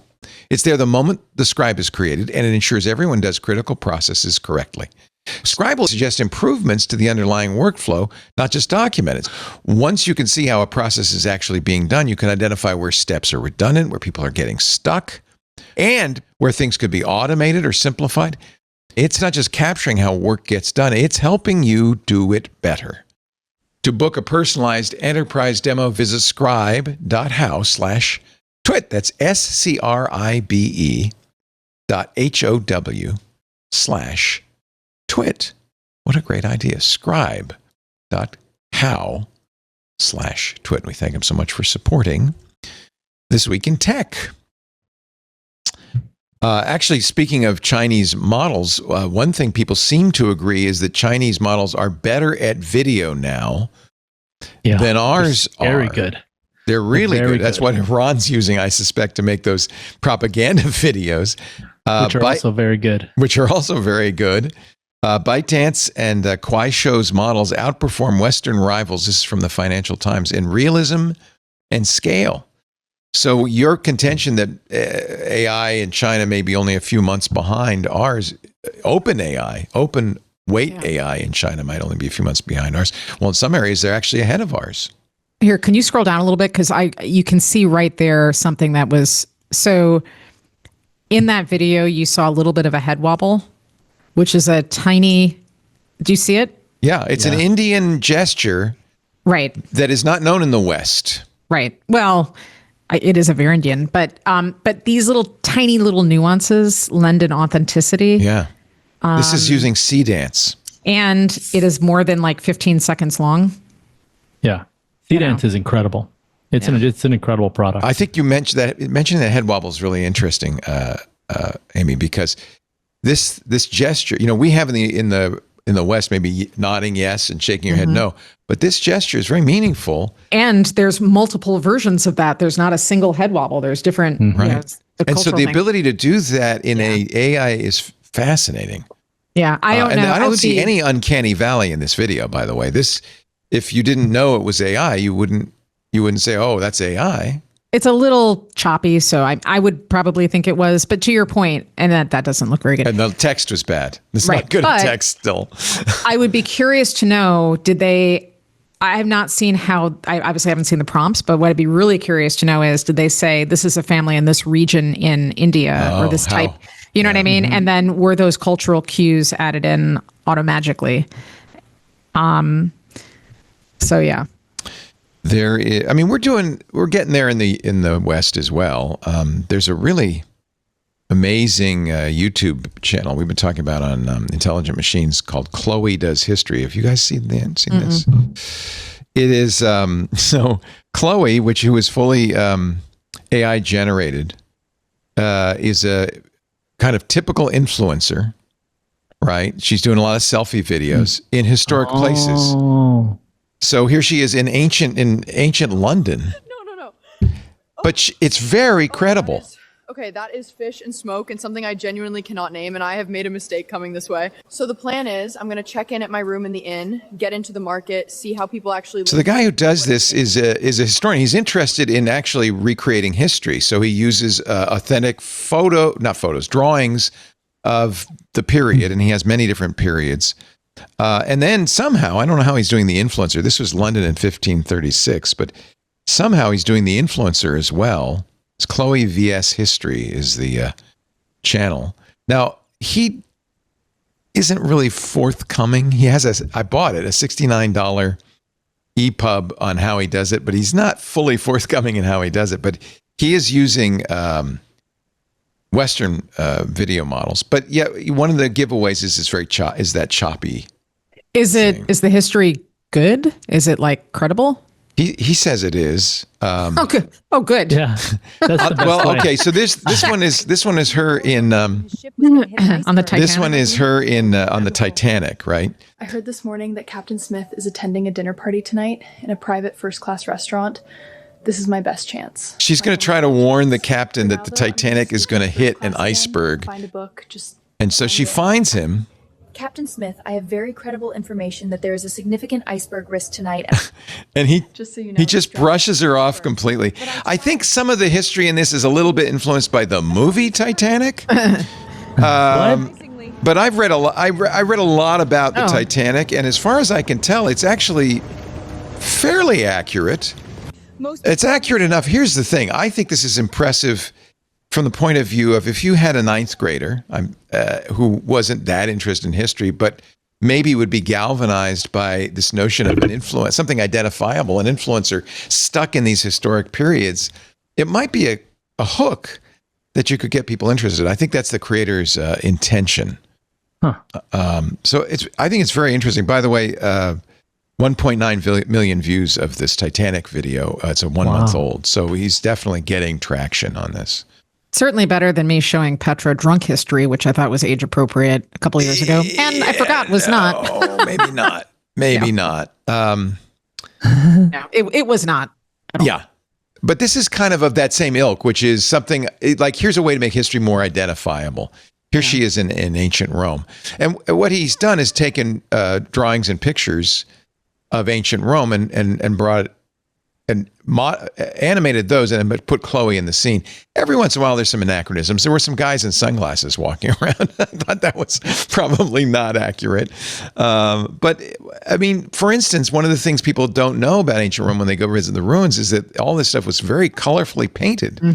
And so he's recreated the colorfulness of ancient Rome. I mean, this was the promise of VR, right? We were supposed to be able to travel back in time and, you know, and I think it's just it's a short step from this to maybe making it a 3D VR. But isn't this kind of what Amy was talking about, where you have these transitionary folks, us, and we're starting to see glimpses of what the future will look like for the people who come after, typically our kids, etc. And this idea of, like, I remember when I was younger, like 3rd and 4th grade, I was obsessed with unsolved mysteries. And so I would read about Amelia Earhart or pyramids or whatever. And these books that were obviously targeted towards my age at that time. And I would have this very imaginative interface with these books. For better or for worse, now I can participate in some way, you know, or someone could make a product where someone could participate in that, whether it's on YouTube or what have you. I hate that I just said all those words together, you know, product, etc. Like, I combined a bunch of words that I love. Let's take something for children and make it into a product that we can capitalize off of. How can we monetize this? How can we monetize this? But I do think that is a good example. And we have all of these glimpses, right? Like a personal robot, like what was it? I don't remember. The war starts with an F. They were all over the news this last week, the robot company. They talked a lot about their robot, or there are all these glimpses, Waymos, or there's these glimpses of what the future will be. It just hasn't been woven together yet, in the same way that those of us who were building on the internet in 1999, 2000, 2002 saw Are you talking about the Neo? Well.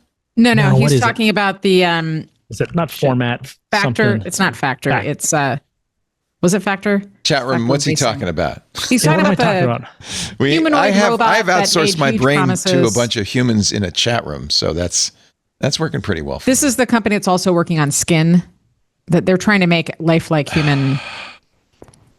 I cannot. It sounds kind of creepy. Yeah, it is creepy. Yeah, all this stuff the is Neo creepy, is creepy. Here's an older fella with his little Neo home robot. It's only $20,000. You can put a deposit down right now on this. Look at this. Can you imagine having this thing bringing the groceries in? Figure dusting? AI. Figure. So Figure. creepy. Thank you. So creepy. What is it again? Figure. Figure. It made headlines because one of their robots worked for 8 hours in a factory. Now. So we showed that, and that was such a bogus.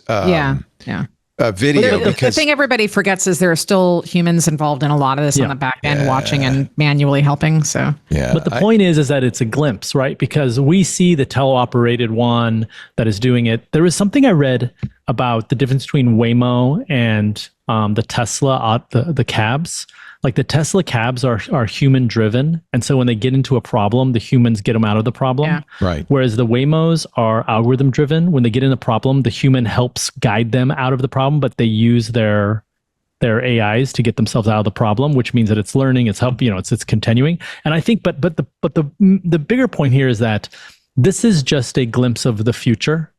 And we are probably not going to see it woven together in the way that we can imagine Star Trek or some Blade Runner or whatever movie we like. No, we always predict it wrong. We thought we'd have flying cars. We always get it wrong because we are embedded in the past and we see everything through that window. And so we thought the internet was going to be a magazine stand, right?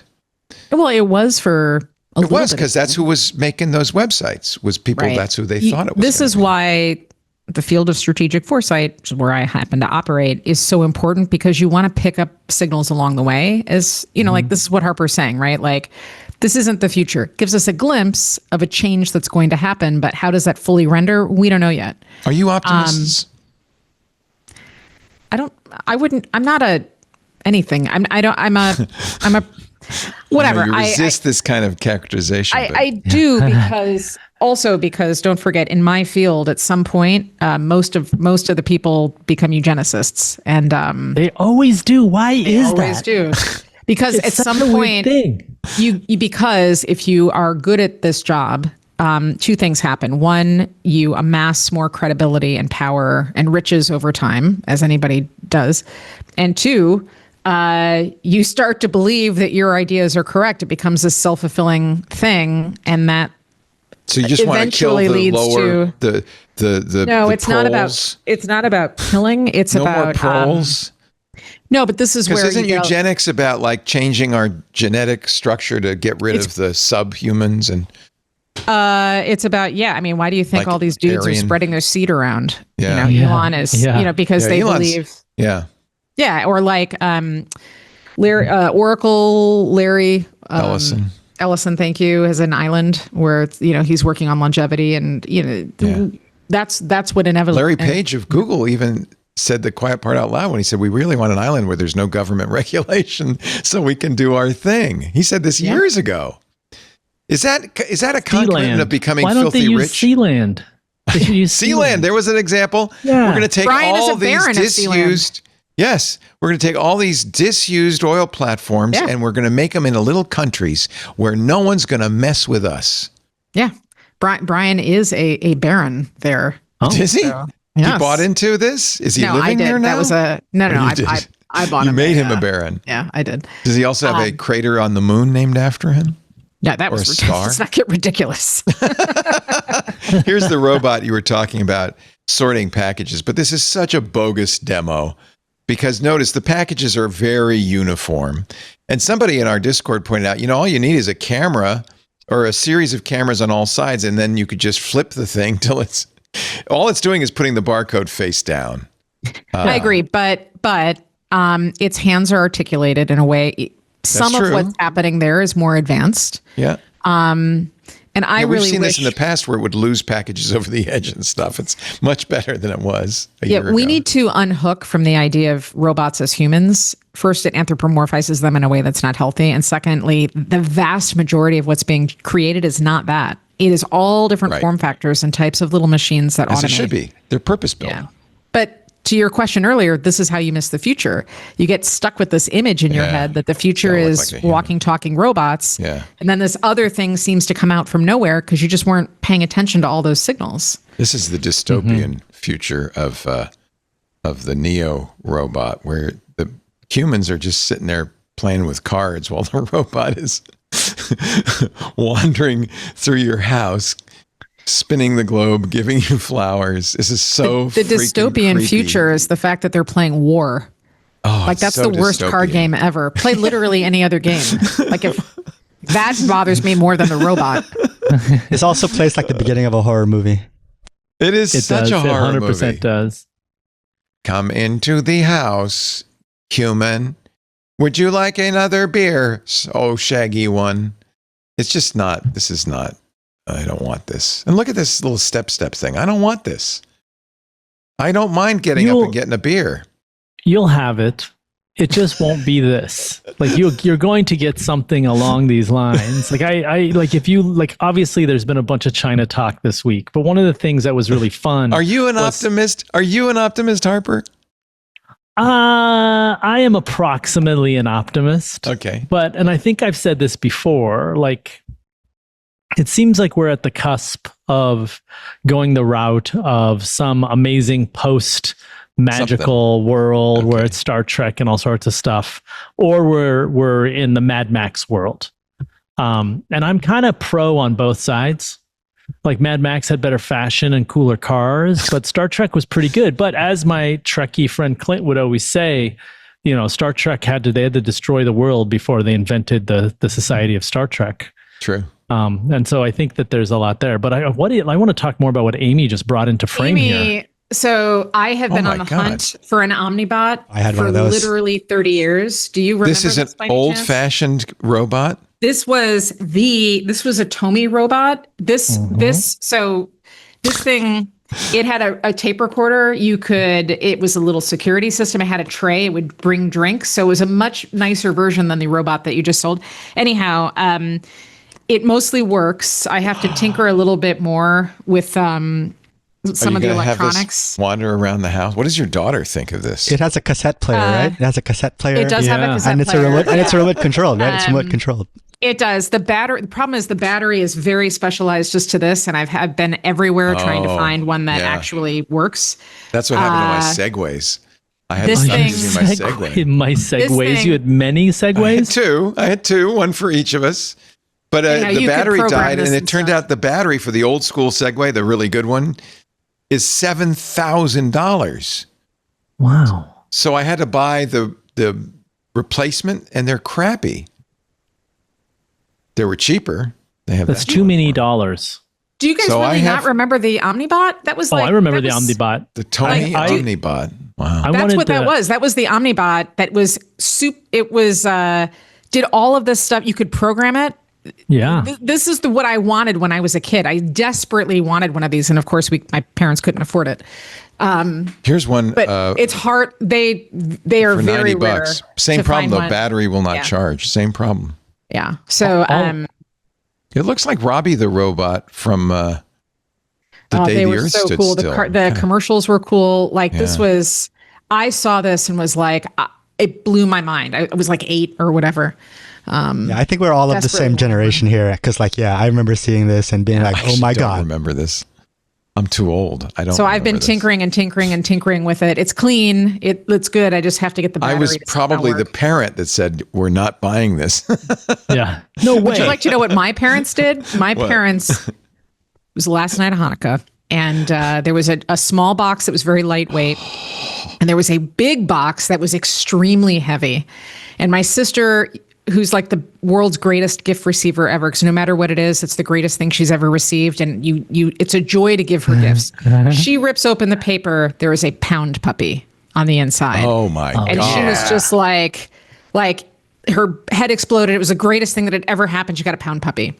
Wow. I have been telling everybody at school for a week, I got the Omnibot because what else could be in this heavy box, right? And I've been asking for it forever. I rip open the paper, sure that I know exactly what's on the inside. And it was a pound puppy with like 30 cans of Campbell's soup out of our pantry. I love this. To make it heavy. And love it. My parents thought it was funny, and also that we need to have equitable, like the gifts had to be the same. And I'm like, what about me signaled I want a pound puppy? Like, why would you do this? So anyways. We'll continue reliving Amy's childhood traumas in just a little bit. Pound poppy and 30 pans of But if soup. anybody is listening out there and has access to a battery that might work, please contact me. I will came to the happily right take it place. off your hands. Yeah. You came I to the know. right place. Probably there is somebody listening Yeah. with a Tomy Omnibot battery that is still functioning. There must be a way. Maybe you could get your guy, Harper, to wire up an ESP32 to make this work. Well, I mean, you got to still have the power. I wonder. I know, I'm just. Oh, I Some- mean, yeah. There's got to be a way, right? Can't you just? You're gonna have, I think, jury rig a battery at this point because any battery from that era is probably It's dead. gonna be. It's gonna be dead by now. Yeah, we have. Those are NICADs. Correct. I'm also, there are ways to do it, but I don't want to mess up the form factor because it'll look like it's all. You don't want a lead acid car battery hanging off its ass. That's Yes. no good. Yeah, Yeah. I understand. Wow, we have learned so much about both of you today, and Oh, just wait. We have a little bit more time. we're not done. We're Don't just cut beginning. it short now. We're just starting. No, this is like an I iceberg. wouldn't dream of it. What kind of soup was it? Campbell's? Tomato? No, it was, my mom made very few things. Many of them included, for whatever reason, either cream of chicken soup or cream of mushroom soup as a core ingredient. In the 70s, you could make anything if you put cream of mushroom soup in it. It was the duct tape of cooking. It was the duct tape of cooking. You're exactly right. You're exactly right. We'll have more in just a little bit with Amy and Harper. Our show today brought to you by Shopify. I have a little soft spot in my heart for Shopify. If you've ever thought of starting your own business, you know the idea is the easy part. You get the great idea, but then it's those pesky little implementation details that get in the way. Like, how do you charge people? Who's going to design the website? How do you handle fulfillment? And I have, a pretty good idea of what it's like because I've watched both my kids actually start their own businesses But you know what? They got it done with Shopify. Salt Hank's a really good example. My son started making his TikTok videos as a TikTok chef, making these sandwich videos. It was going really well. He had this, brand. He was called Salt Hank. His name is Henry. And he thought, I should be selling salt because Salt Hank, and I've got, he got to like 2.5 million TikTok followers. So, but how do you do that? Shopify was the secret. Shopify is the commerce platform behind millions of businesses around the world. I mean, big names like Heinz and Mattel to brands, just getting bootstrapped like Salt Hank's Salt Lovers Club. It's got that purple Shopify button on there. If you're worried about a website, Shopify helped Hank build a perfect online store that matched his brand's unique style. They can do that for you too. They also help with the marketing. Shopify lets you easily create email and social media campaigns wherever your customers are scrolling or strolling. And of course, Shopify is your commerce expert with world-class expertise in everything. And of course, there's something about that iconic purple Shop Pay button that's used by millions of businesses like Hank's around the world. It's why Shopify has the best converting checkout on the planet. And it works because customers know it and love it, and they go, okay, I get it. This is a real deal. This is a real deal. It's easy for me to buy here. It helped him turn Salt Hank's Salt Lovers Club into a pretty big deal. It's time to turn your what ifs into with Shopify today. Sign up for your $1 per month trial today at shopify.com/twit. Go to shopify.com/twit. That's shopify.com/twit. I love that sound. He actually, poor Hank, made a video on Instagram. Mark Zuckerberg was in New York City for the Met Gala. He actually went to the Met Gala, which I don't know. You don't normally think of a guy in t-shirts with a chain being. It was the tech gala this year. It wasn't. It really was, wasn't it? I think this goes to the taste thing.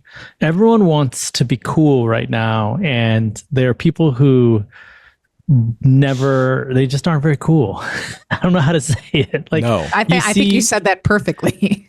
See the clothing choices, which I think everyone should make their own choices. But I talked to a tech entrepreneur, and he was dressed in all black with a leather jacket. And I was like, why are you dressed this way? Because I thought it was interesting, because I was hoping he was going to participate in fashion, which was my goal. Right. And he was just like, I didn't think about what I put on this morning. I'm like, that is a lie. You literally are dressed in all black. Every single item is black, and you have a leather jacket on, and it's not cold out, but it's not hot out. You're wearing a vibe. This is a statement. You have chosen. There's a thing there, which I think a lot of these tech people have achieved everything in life, but they have not achieved cool. And they've not achieved art, and they've not achieved something that people look at as taste. Yet they're telling everyone, "Oh, taste is the only thing left." And then they have to be a little self-reflective and be like, "Oh no, taste? How do I get that?" And so then they have to pay money for it. But as we all know, the best taste isn't money related. The money can get you in a door, money can do a lot of things. But if you look at the coolest people, it's always these people who don't necessarily have money as a resource, throughout history, which is why the Met Gala is always a cluster anyway. But I find it kind of funny, because I think they are inside of them. I think they're all dying. They're being hollowed out as they are just like, where's my AP swatch or whatever. They're trying to, they're trying to do it. You're saying money can't buy you love, and it can't buy you taste. I think it can buy you somebody who has taste. It can buy you a lot of things, and there obviously are stylists. That's a big career for a lot of people. I think just because you're an actor doesn't mean you're just cool, but there's a real trust component. When you look at people who have very good stylists, like Jeff Goldblum, for instance, has an incredible stylist. I forgot their name. And Jeff Goldblum looks incredible everywhere he goes in every context. And it's because of his trust relationship with their stylist. But every time I talk to any of my oligarchy friends, what they do not have is a level of trust relationship with anyone in their lives at that level, because they think they are at the top. And so to have a collaborative taste-based or art-based relationship with someone, you have to trust them and love them. You have to believe that you are equal to them or they are even better than you. And most of my friends who've achieved this just don't have that belief. They think they are at the tippity top. And that's right. I don't think they'll get it. Well, Mark Zuckerberg decided not to do anything fancy. He's basically in a very pedestrian black tie. His cummerbund is not well adjusted. Priscilla looks great. Priscilla Chan, his wife, looks beautiful in a red dress. But before he went to the Met Gala, he decided he wanted a Salt Hank French dip sandwich delivered to his door. So my son made him one and delivered it in person to Zuck. Is this real? Yeah. What? It's not AI. It's not AI? Wow. No. The ironic thing, he's actually asking Zuck to spill the sandwich onto his... Somebody asks you, like, who you By the way, Zuck has a grand piano in his hotel suite. Exactly. It's like a fashion statement a little bit. But the funny thing is, I don't think Hank really appreciated how Mark Zuckerberg is loathed, because look at all the comments. Eat the rich, don't feed the rich. This is incredibly disappointing. The Epstein class is really trying to sanitize their image with the common people. Billionaires trying to be cool and in touch is gross. Come on, man, you're better than this. Of course, what these commenters didn't realize is they are commenting about this. Hank at least got Mark Zuckerberg to buy a sandwich from him. They're giving Mark Zuckerberg money by commenting on this on Instagram, right? They're using Mark Zuckerberg's platform. Anyway. When was that? The Met Gala. What is it, like a couple of weeks? Oh, it was? Yeah. Wow. Oh, Hank's doing really well. He's this is the number one sandwich in New York City. I need to have it.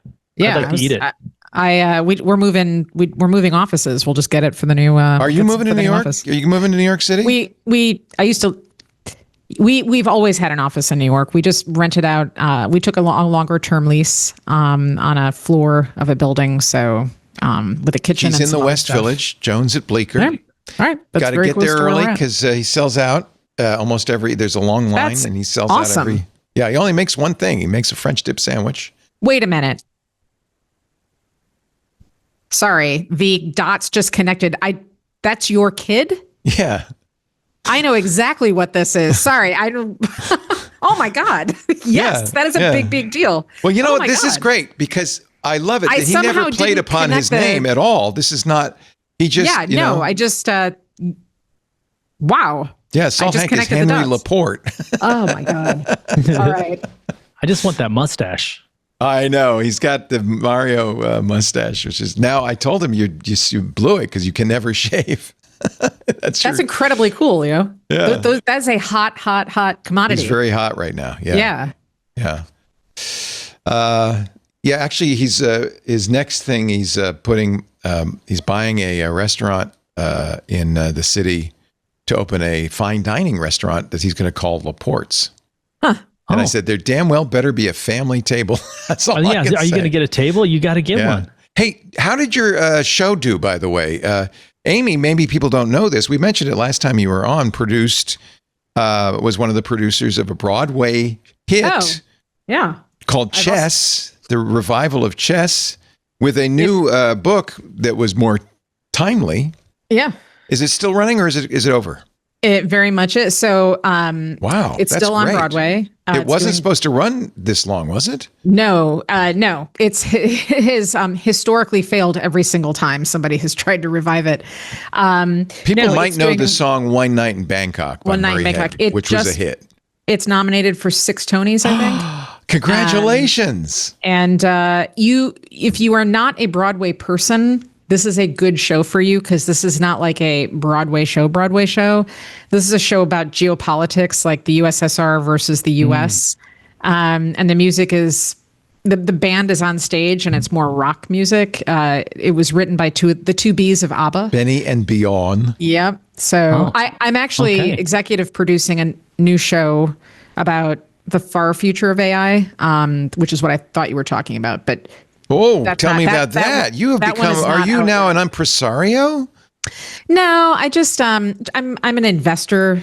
that my role in chess was that I gave them a lot of money to make the show happen. And of course, Leah is one of the stars. Of course, she's famous from Glee. That guy, so Nicholas Christopher, who just he's a singular talent. It's great. It's great. Anybody who's coming to New York or in New York, you know what? I'm going to go to New York because I've never had one of Hank's sandwiches, and I've got to go. Never and had have one it. of his sandwiches. No wonder there's not a family table. I will call you. I will get tickets because I would like to see this. I will get you very tickets. much. I'll get you house seats. Just let me know. That would be wonderful. Yeah. Give me some dates. I will give you some dates. Maybe if you can spare them, I'll bring. Yeah. I won't bring Jeff Jarvis because he hates musicals, but maybe Paris will go.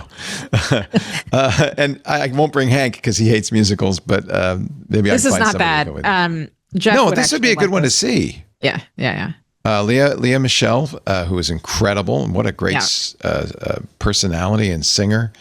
Aaron Tveit from and Nicholas Christopher, who was in Hamilton and he was in Sweeney Todd. He is again, like, you don't have to be a person that likes opera or Broadway music to enjoy this. It really is. It's amazing. It really is. Well, there's Amy's plug, Harper.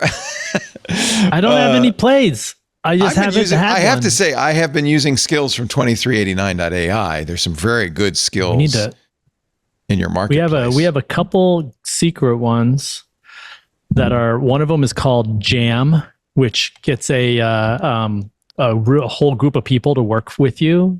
We have one that's called Review Squad, which is really fun because you can enable a actually squad of agents to review your code, and it's all Hacker News commenters. Oh my God, how funny! And so they'll create these really burning things. But one of the things that we've been doing with Review Squad is really fun because you'll just say, "Hey, let's light up a review squad of people to review this code." And they will go through and do all of this, like, oh, we're going to have someone that has this expertise or this. I'll always add a cat. I'll be like, also add a cat. And then I don't know if it's on there. It might be. And then I'll say, also add Anna Karenina. And I've used your Fresh Eyes review, but that's not. This is like super squad. Fresh Eyes review. It's very good. Let me see if I can find the URL. You could have Anna Karenina. What does Anna Karenina do when she reviews your? I don't even know what her personality is.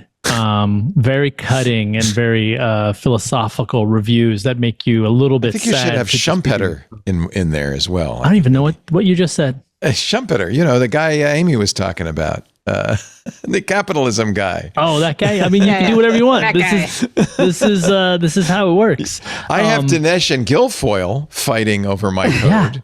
From the Silicon Valley, that really worked well. It's a little bit like that, and it's very funny. And I think this is the thing that I keep coming back to is how I think one of the things that we're going to think about a lot when it comes to AI in the future is how do we make it so people trust it? How do we make it so people love it, weirdly? How do we make it so people believe it, etc.? And I think a lot of these are going to be they're good. We're going to try anthropomorphizing. We're going to see how it goes. It's going to stick in some cases. It's not going to stick in some cases. But we have found that anthropomorphizing these things has been very, very helpful. And so being able to say, you're not against it. You think it's okay. Well, I mean, I think it can. I mean, I have a few friends who are deep in AI psychosis. And I mean, some of them have admitted it. Yeah, I mean, do you think it? No, I'm not a monster. No, I mean, Richard Dawkins thinks Claudia is conscious. Well, we talk about this and we call them they. Like we refer to them as beings. We don't necessarily. I would not say it's conscious, but I do have a thing here which I think is very complex. Which is, I was once in a short argument with a friend about whether they can be funny. Like whether they can make jokes. Oh, they could be very funny now. Well, that's the thing is I laugh at them, and my friend was laughing at them. Well, that's what started the conversation. Is it made a joke, and the fact that it made a joke, I think there's some complicated questions about intent, when it comes to humor. But if so, I don't know. I'm not really too worried about it. I don't need these things to be alive or dead for me to have fun using them to do my job in this fun way. I tell people when we're in my office, which I find to be really fun to be in, I'm always like, look, it's hard outside. We have all sorts of crazy shit happening outside. Inside, it's really fun. We have robots that yell at us. They're listening to everything we say and making fun of us. And then they're helping us. aren't we? In a weird way. I mean, this is. I don't even think we're at the tip. I think there are people out there that are just really token maxing, so to speak. I was telling you before the show that I log my food and exercise with my agent using ChatGPT. And it's. I think this is making a joke. I said this morning, log 25 minutes of Tai Chi, and it said graceful and annoyingly virtuous, which is a joke, right? Yeah. I logged 5,000 meters rowing. It says another neatly documented suffering session. Why ChatGPT versus Claude? I was a Claude guy. I just try them all, but. And you don't find the constant fragility of OpenAI's models to be so infuriating that you just I don't think anything punch is your computer fragile. screen? No. I've never experienced that. Oh, I have. They're with each iteration, it sometimes is prioritizing speed over. But Anthropic was doing that in spades last month. Yeah, I don't know. I don't know. This is different. This is different than the fail whale era of Twitter, where it's much different. You just had like too many people like bogging down the servers at once, so there was a temporary outage. This is not that. This is like you're building stuff and you're trying to deploy stuff, and there's fragility because with each new model improvement, something is getting degraded. Something breaks. Yeah. Right, and but you don't know when that's going to happen. It's not like or how. Right. Yeah. It's going to happen in weird ways, right? But it's like working with a temperamental intern. Yes. I mean, I do think that when we say intern, we're it can do a lot more than an intern, I found. So I feel like we say intern, but we actually mean like full-fledged employee a lot of times. I sometimes say idiot savant. Yeah, it is. So I've come to this conclusion, and I've talked about this a lot, which is I really think that we're at a place where tokens are oil, and all of these companies are trying to get us to use their engine because they're realizing that if tokens go to oil, kind of like an airline or any of these other things that have just kind of been so commoditized that nobody has loyalty, they have to manufacture processes to get loyalty. So the question Amy just asked is the right question. Why ChatGPT versus Claude? And you were just like, I use them both. I bounce back and forth, which is how I do it as well. And sometimes it's like, the app works better on my phone. I'm at a park. I'm going to use that one. That app works better on my phone. And I have no loyalty to the direct. That's key. Products. You want it to be commoditized. And in fact, I don't more fungible. I don't have loyalty to any system. This is not a Mac versus PC situation. However, I don't like burning time, which is what's happening. Yeah. I get something trained. I got nothing but time. Well, and I'm not doing this for a living. I mean, I've built a ton of different skills and tools that I use all the time. It's not for funsies. So I don't like showing up to work and one of them is named Kevin, right? I don't like it when Kevin and I both show up to work and Kevin is not doing his job correctly. Right. But isn't that like a normal employee? I mean, doesn't that happen with humans? Yeah, but you know what? If that normal employee did it enough times, then that employee would be on a PIP. And there's, I don't, and you don't bring on people that you're going to have to sink a lot of costs into. So I don't like the unpredictability. I don't get nobody's giving me a phone call and letting me know that there's going to be a new model release or an upgrade. Tuesday. What we have been building into our systems right now, and this is pretty new, and this is outside of the traditional harnesses. So this is not inside a ChatGPT or a Claude. This is in our own kind of harnesses. And we like to kind of phrase it as you're leaning into the diversity of each model.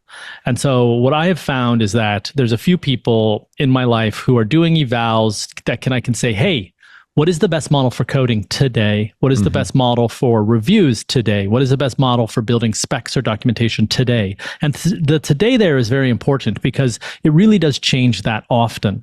And what we found is right now, Codex 5.5 or ChatGPT 5.5, OpenAI's ChatGPT model 5.5 is very, very good for coding. But we also use Opus 4.7 for reviewing. And so the thing is this kind of using the diversity of models means that you can do things that are really interesting. Like you can have a very inexpensive model, something that's free or locally run that writes the code in this very granular way because you had a very expensive model do the planning expecting the free model to do it. And so instead of spending a $600 or $1,000 for an entire project of raw API costs, you're spending maybe $50 on the planning and then a slower but much freer version of the doing. And so we really, really rely on this, which has actually made me have a much more, I don't worry so much about which one I'm using. Like we don't really have the experience of, oh, Kevin the bed today and I have to wait, we have to switch the model, which means we have to change all the prompts. It's more that like Kevin is an average of all of them mixed together with reviewers of different models, etc. Now it's much slower. It's a pain in the ass and it's a lot of evals. I think I spend more time in my life right now doing evaluations than I do anything else of just seeing what is working over and over again. But it is very interesting. And I do think that these model companies are struggling to find relevancy. Like they're just trying to build products that are going to be outside of tokens. Right. And this is so we started all of this by talking about the open models. When you have these closed ecosystems, you get a little bit more of this friction from my point of view.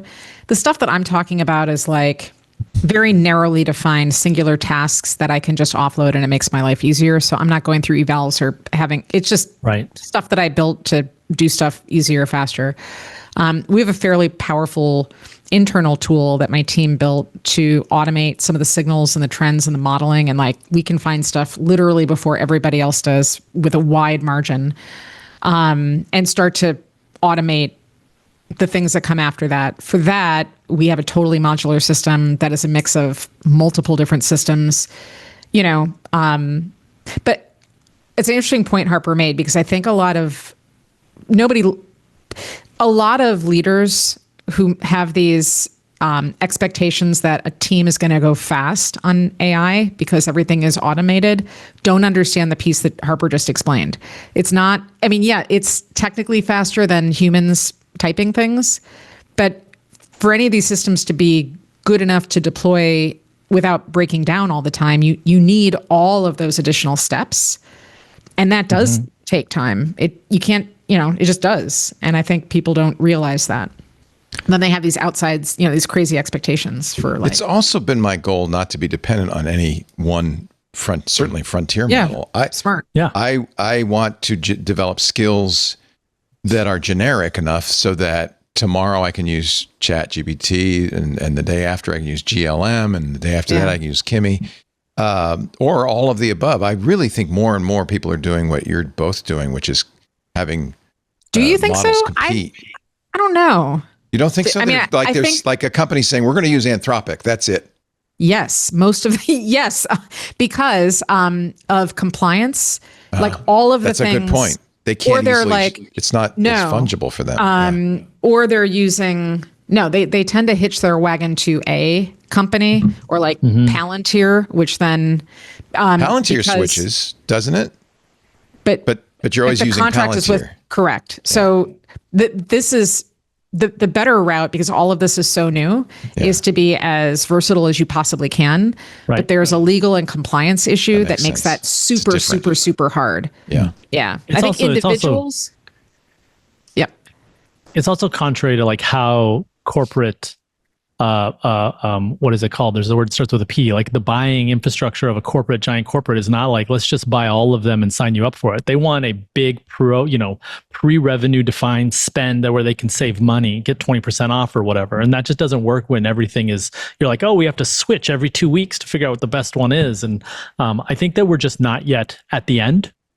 This is a little bit like data centers back in early 2000s, where you would just be like, oh, well, we're in Exodus. And someone's like, ooh, that's interesting. We just moved from Exodus to so whatever. Like the data center itself was each of them were equivalent, and you just had little bits here and there.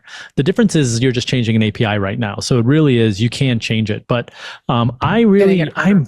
and it's everyone wants to solve this problem in a way that captures more capital, not in a way that makes it easier to move around. So it'll be really interesting to see how this manifests, like what will happen.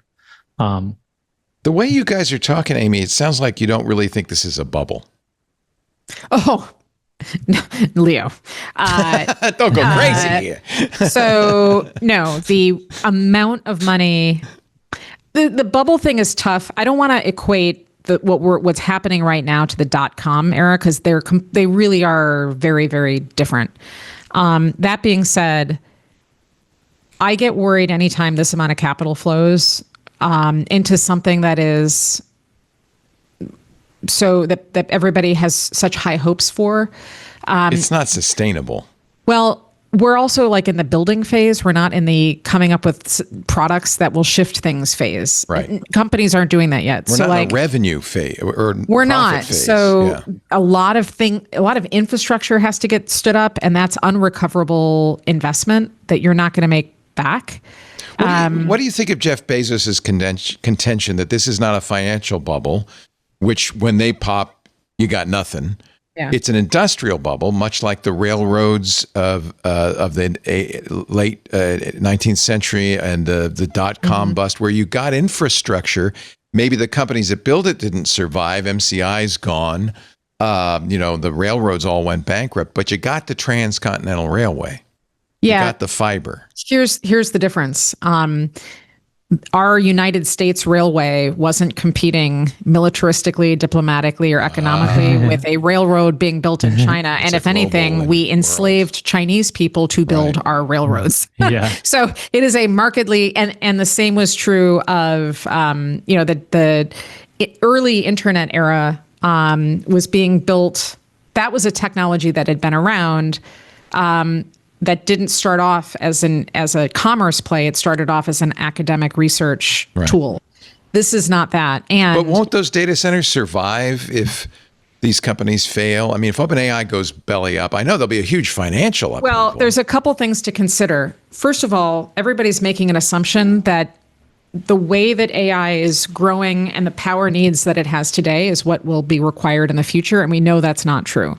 Yeah. We know that like the existence of different types of machines, quantum machines, for example, enable AI in different ways that use less power. We know there are other types of compute that aren't here yet, but that are coming. And so it's not the same thing as standing up a steel refinery, knowing that you're going to need steel for the next 60 years. It's just not. And the other concern that I have is, look, I grew up, Harper's in Chicago. I grew up in Northwest Indiana. I am a Hoosier.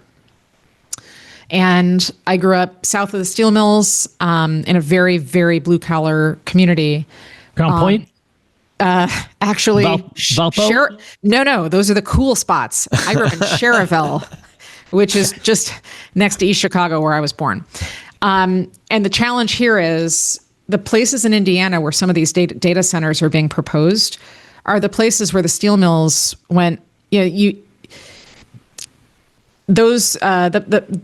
Those factories are no longer there. And once you have a data center stood up, you don't need all of those people anymore. And it's implausible that the state of Indiana is going to require hiring. It's just, you're not going to hire local Indiana companies. This is just a different look. I'm not saying we don't need data centers. What I am saying is there is no plan. There is just speed. And that creates a terrible situation because decisions get made under duress, and capital is what drives those decisions. And I'm worried about communities like the one that I grew up in that will temporarily get a handful of jobs and then find that those jobs have gone away and there's nothing else there. Interestingly, some localities seem to already know this. Hill County, Texas, where there are already plans to build 8 different data centers, has just passed a 1-year data center ban. They realize that this is not good for their community, I guess. I mean, I think it's bad for your community. Yeah. I think we can see the communities that they have been built on, and keep in mind that I'm pretty pro data center. That's kind of linked to my ability to participate. I know, in I am my too. company I want them to build them. But I do think we saw what happened to Anthropic when it was compute constrained. Claude went way downhill. That's why it was such a good deal that they were able to find. 2 things can be, you can both, look, these data centers aren't going to get built overnight either. Well, that's the other thing. They don't exist, most of them. Yeah. There has to be planning, and this cannot. And the genesis of the conversation cannot just be water. A lot of what's happening is it's water and power. Yeah, water and power. Right now, and that is true. But that shouldn't necessarily be a constraint because some of the data there are not totally accurate. It's about the local communities and the investment. They should earn an investment of some kind back. So they should get some type of return. Polls show that 71% of Americans don't want to live near a data center. This is the same, but look, and you know what's crazy? You ask people the same thing about nuclear power stations and they don't care. Right. And if you go back in time, That's really true. right? I mean, so one gives us power, one sucks at power. So but what does that tell us? That tells us that everybody is grossly undereducated, not because, because the data centers why would you need to know anything about a data center right? Because we've never had to talk about it before. Right. So it's another thing that's become politicized. So you don't think data centers are bad for a community? I think that they can be net they are if neutral they burn natural gas. Unless you mitigate that through a plan. So any community, plan for it. Yes. Any community where these data centers, where there's the green light is being given, there should be a long-term plan.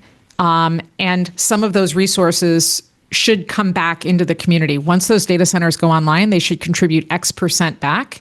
I mean, you can have, there are all different ways to manage this, but a lot of the people who are elected to local office in these communities, that's not their full-time job. They're like real estate. They do other stuff. So they don't know to think through how do we manage this over a longer period of time. Do you know that right now, sorry, I'm obviously fired up about this because I'm ticked off about it because we need more power, but we also need to do this in a way that's not ridiculous. You know that the power demands on the East Coast right now are significantly, like orders of magnitude, greater than they ever have been before during a time when there's already a drought and we are hitting what's going to be one of the hottest seasons, hottest summers, where nobody is thinking this through. Why is the power consumption so high? Is it because of data centers? Yes. It's a combination. Okay. Well, yeah. Well, then you can see why people might not be happy about data centers. So again, there are some other ways. It's just planning. It's planning and also putting these in places. It can be mitigated is what you're saying, but you've got to think about that. What I'm saying is, as with everything, we absolutely should have these. Companies should make a profit, but we need to do this in a much smarter, more pragmatic way rather than just like, let's hurry up and win the bid and go. Right. That's all. Meanwhile, Google is just taking 6.1% of SpaceX, and they're talking about launching data centers in space together. Well, of course. Well, at least the neighborhood won't mind.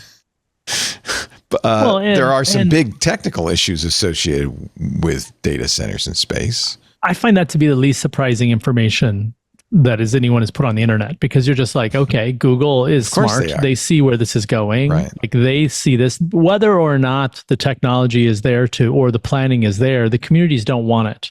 So if your business is linked to data centers, you need to solve this problem in one way or the other. Yeah. And so space is pretty untapped from a data center standpoint, and SpaceX is like, we can do it, which of anyone who can do things like that, SpaceX is a pretty good bet on that. Google has plans to launch prototypes with tiny data centers in 2027 just to see if they can, what it takes, and then scale from there.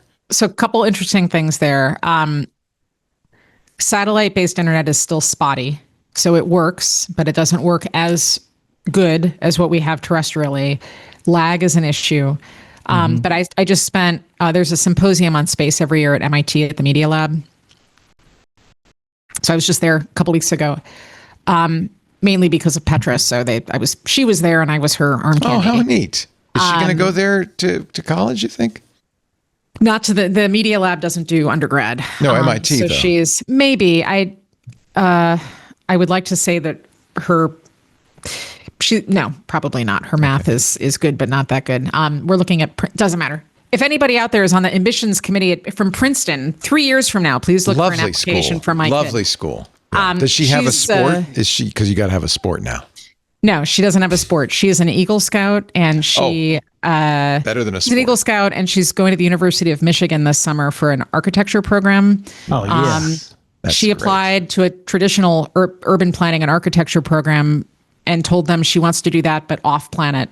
So they let her in. She's a year too young. I love it. Off planet. So she's going to be doing. My only advice would be for her to get a TikTok account and start making sandwiches. I'm just saying it worked for me. That's all I'm saying. Not in this household. We are not a TikTok household, Leo. You should know that. I do know that, actually. But the space stuff. So there is so much commercialization happening, mainly in manufacturing and pharma over the next couple of years. Interesting. That from my point of view, the SpaceX Google thing is less about data centers and more about just getting more infrastructure. SpaceX wants to get more infrastructure into space, and Google, it would be good for them to position up there as all of this other stuff is being built.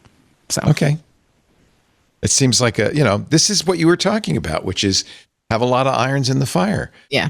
Think about the future, think about where it could go, and have some plans so that it doesn't creep up on you. Let's take a little break. Harper Reed is here, technologist, entrepreneur, and hacker. Harper.blog is his blog. It's a great read. And 2389.ai is his company.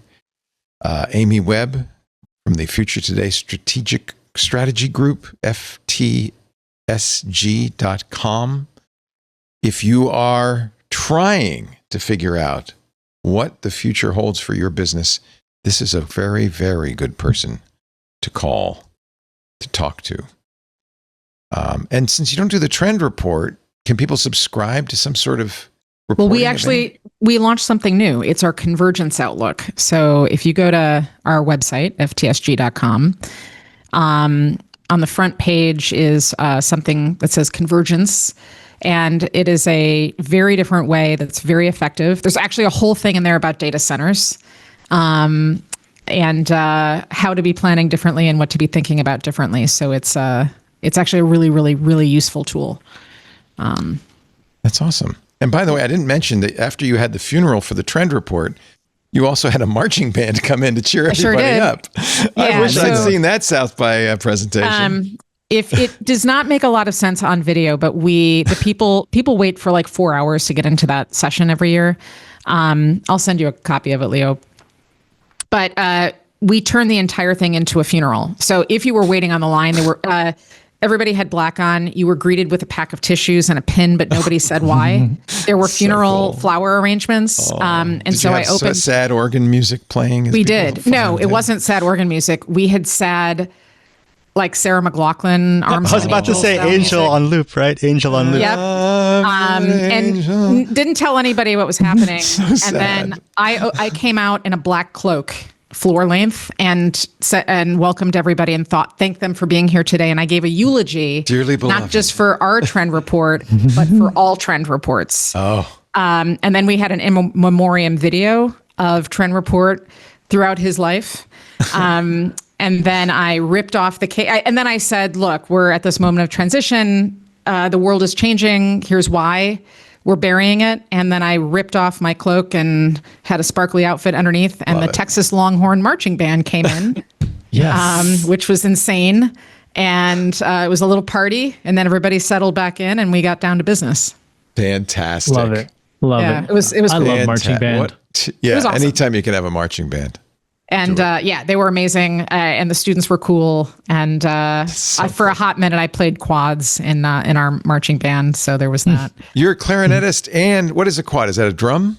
I used to play all woodwinds, but my clarinet teacher at that point didn't want me on the field because I was on my way to music school. So they let me play quads. Is that where it's hanging around your neck and you're going boom? Yeah, and then my body just was not meant for that instrument, so I wound up with a xylophone on the side of the field. Yeah, you're not even marching. They do have marching xylophones, but I think that's got to be hard. No, I'm just harnesses were not meant for women of a certain body type. So Could drag you right into the field. We will have more with these two very accomplished people in just a moment. You're watching This Week in Tech, brought to you by Box. Now, this is interesting. Box has really got a niche now. They're the leading intelligent content management platform for enterprises. The key to unlocking the power of AI isn't in the LLM, the model. It's not in the agent. It's in the content. Your content. Your business isn't the sum of, internet knowledge in general. Your business lives in your business's content, right?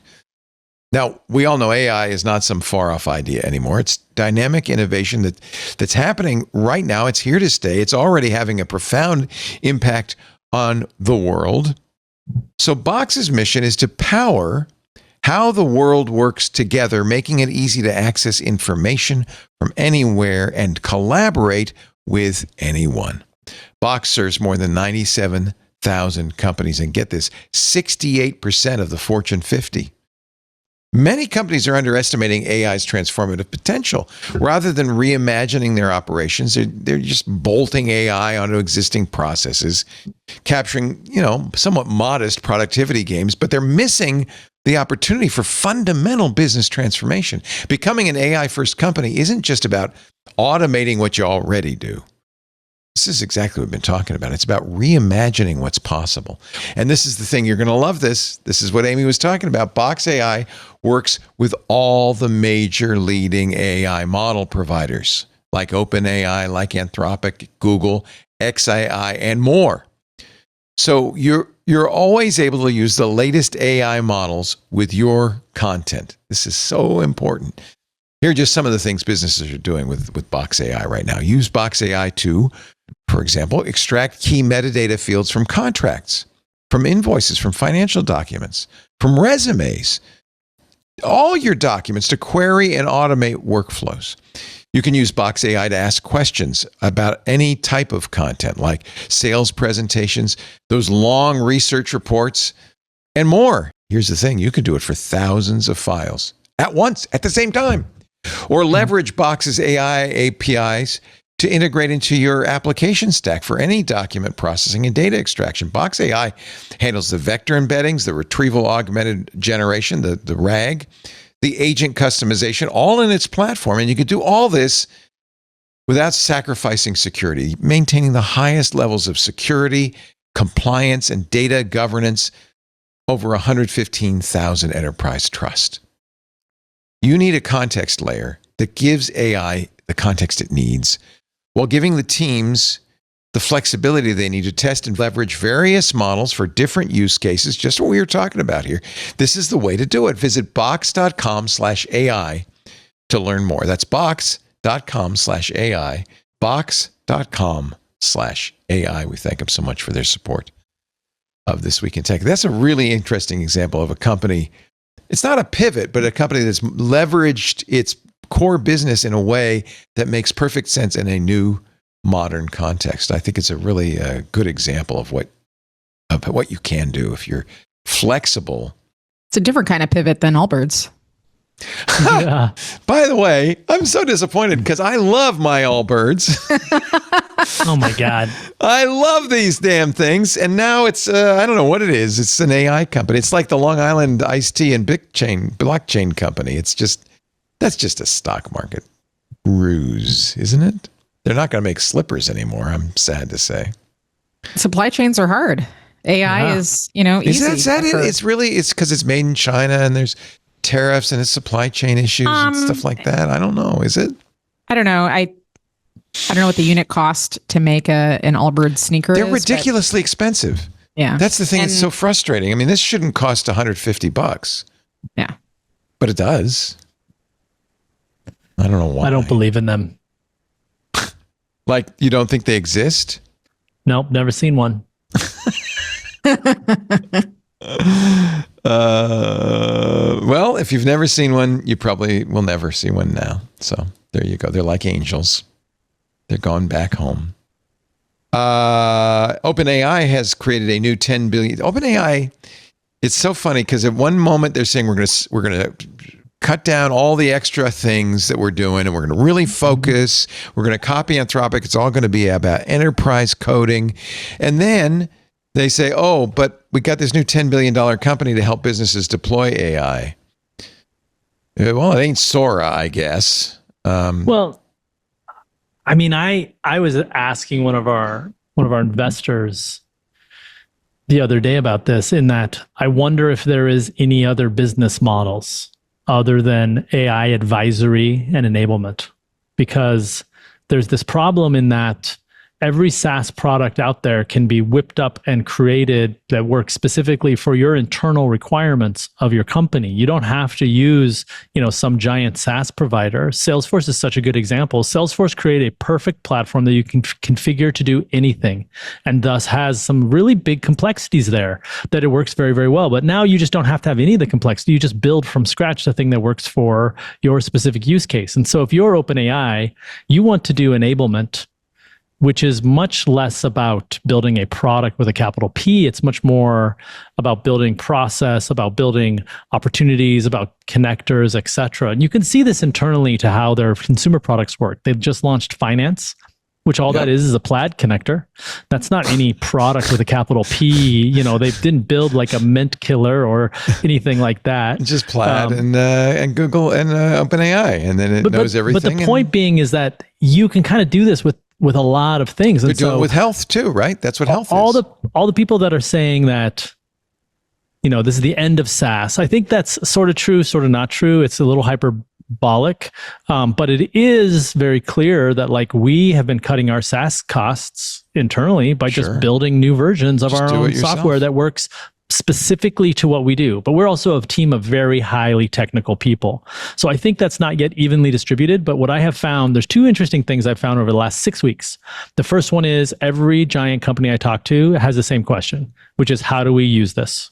And then they also say, but we are unique. We have these specific requirements. How do we use it with these specific requirements? And it's a little bit of that life of Brian, we are all individuals kind of thing, but it really is a very specific, they're trying to solve a problem and they really want help. The second thing is we started to see a turn where 6 months ago, people were saying, oh, this will allow us to make our teams much more discreet, much smaller. We can get rid of some people. Now they're saying, no, I don't want to fire anyone. I want to do twice as much. And I find this to be a big change, that once they get a little bit of a taste of turning things up to 11, they want everyone to use it. And so, but not in this to the point where they start a metric that says, well, how many tokens did you use today? And of course, whenever you have a metric to measure something, it's definitely bad. We're seeing people at Amazon just make up make up stuff just so that they can have the token usage. I read that and I was like, I bet it's kind of fun to be like a 24-year-old Amazon engineer who has to figure out how to game the token. Well, it's just like, and I have it. It's reviewing my reviews. The reviews are reviewing the reviews of the reviews. It's just I can think of lots of ways to use tokens. Give me an unlimited supply. I'll use them. So I guess my kind of macro point here is that I think people are going to be using the of this stuff. And I think the biggest opportunity right now in business that I'm seeing is just people who are acting as the enablers. And whether that is a Deloitte or BCG or OpenAI or whomever, small companies, big companies, the thing is everyone wants to use it. They all see opportunities, whether it's, I hope it's not cost cutting. I hope it's actually just doing more. But the business model, I think, is very clearly just enabling people to use this more. And obviously OpenAI has some vested interest in making that happen. I have a slightly different take on what's going on. So if you remember early days of Microsoft, you had software being deployed and there was a directional relationship between Microsoft and the consumer. You used to buy the software and you get it in the mail. As time wore on and companies got more complex, you needed these intermediaries to sort of deploy everything. So Accenture built an entire business around being that like that layer to help the businesses match with the companies. OpenAI is being pretty smart by saying, let's just get rid of the middlemen and we'll just go direct to the consumer. We'll cut everybody else out. And the thing is that McKinsey years ago, before all of this, was already hiring tons of engineers for the purpose of trying to get to harness more of those dollars. So if you think of this like stack, with like Accenture at the bottom, which is enablement,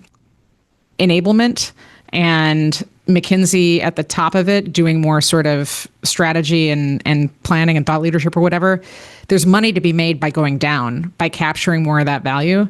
So that's McKinsey and Bain and BCG that have been, mostly BCG and McKinsey had been hiring all of these engineers and stuff so they could eliminate everybody else on the chain. Accenture had been trying to push upward, which was what a lot of the acquisitions were about, to do more of the consulting work.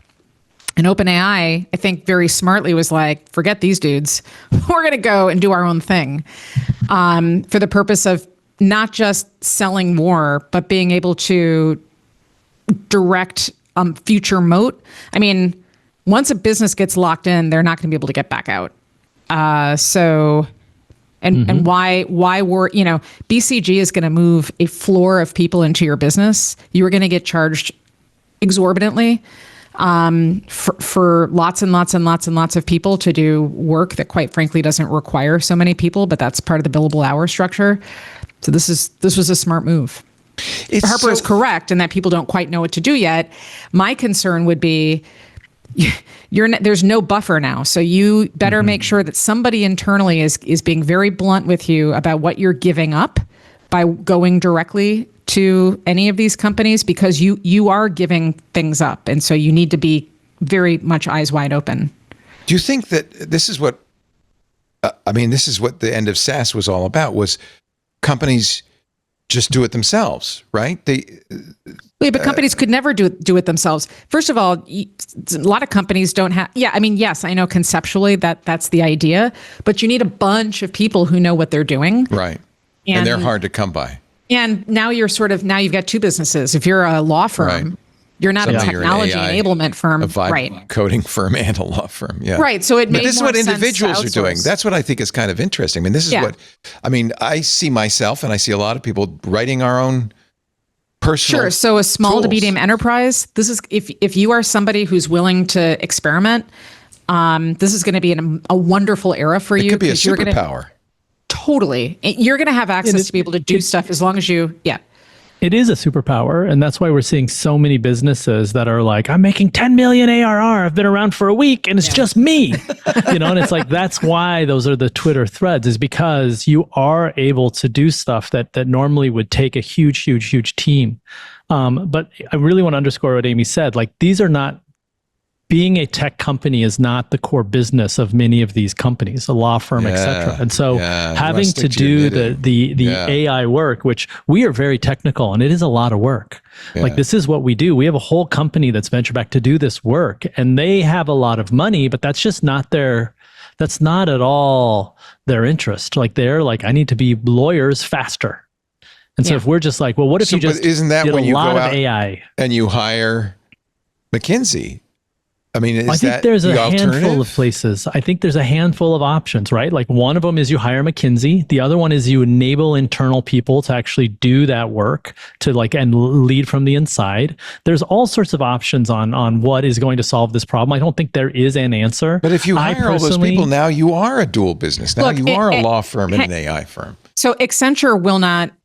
I don't know what it is now. Historically, Accenture would not work for you if you were not a Global 2000 company. Right.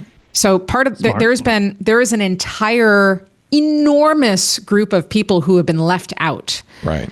Because they were a small to medium enterprise. So, again, with all this concentration of power, McKinsey, nobody's going to bother with them. They're too small. Yeah. And it was a foolish mistake from my point of view, because you've got this enormous scale that you could have captured. So now all of the power is in their hands. So if you're a small to medium business and you're able to experiment, or you can do some research and be compliant, which is a big thing with your local laws and regulations, you could have an awesome couple of years ahead of you in a way that you would not have had before. How does Mythos change things? Now it's not just Mythos. Microsoft. Well, at least people are talking about cybersecurity. I feel like nobody wanted to talk about security until something bad happened. And then it was, a lot of navel gazing. Yeah. So I'm hoping that CISOs out there listening are all using the Mythos moment as a way to get yourselves more, get more funding and get more people, and, be able to convince your superiors that cybersecurity is kind of a big thing.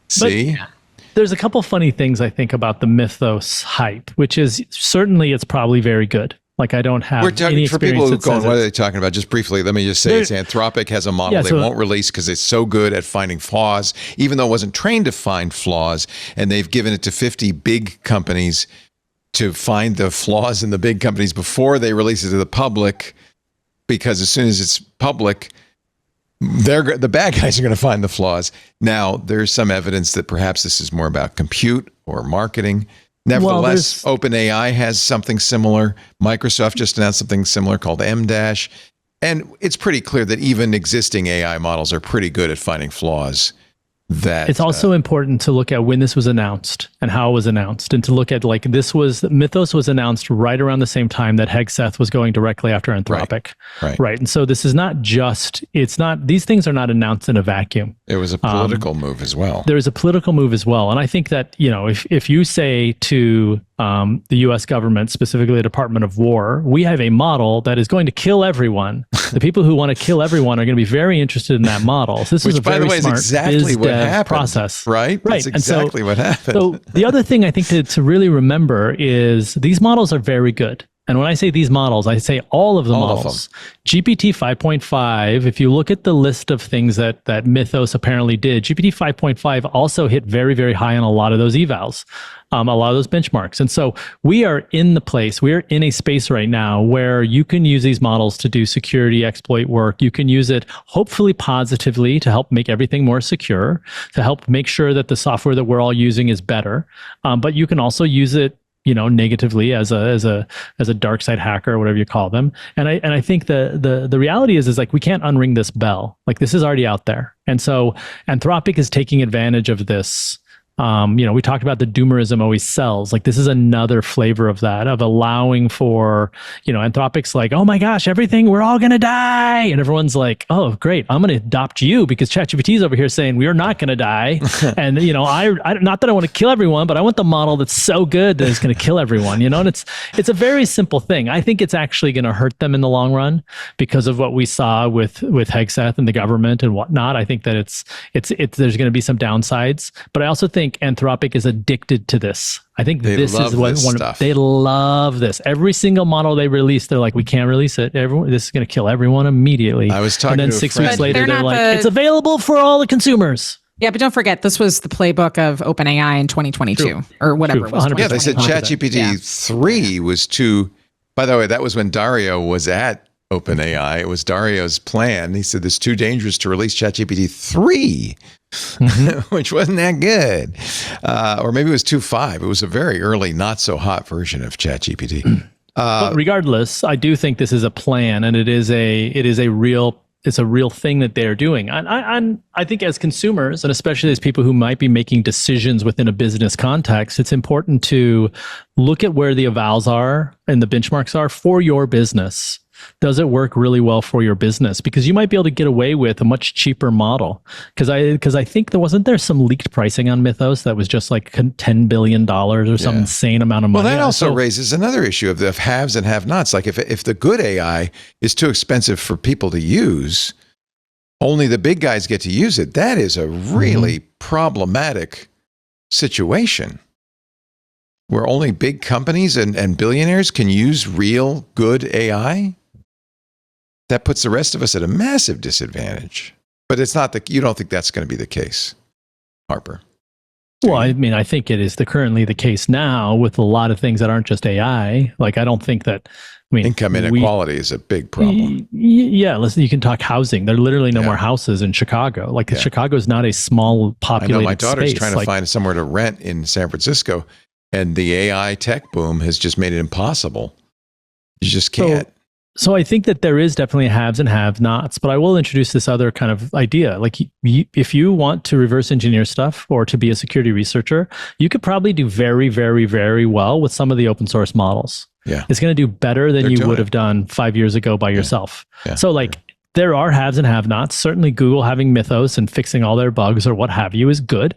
I think that's great. Them not distributing it to people I have some complicated feelings on that, so I don't necessarily know yet. But I really do think that there is a this bell has been rung. We cannot unring it. We have to deal with it, and hopefully it makes everyone more secure. I hope that's the outcome, because it's definitely problematic. There is a group of our club members in our Club to Discord who have an over-under bet going on the length of this show.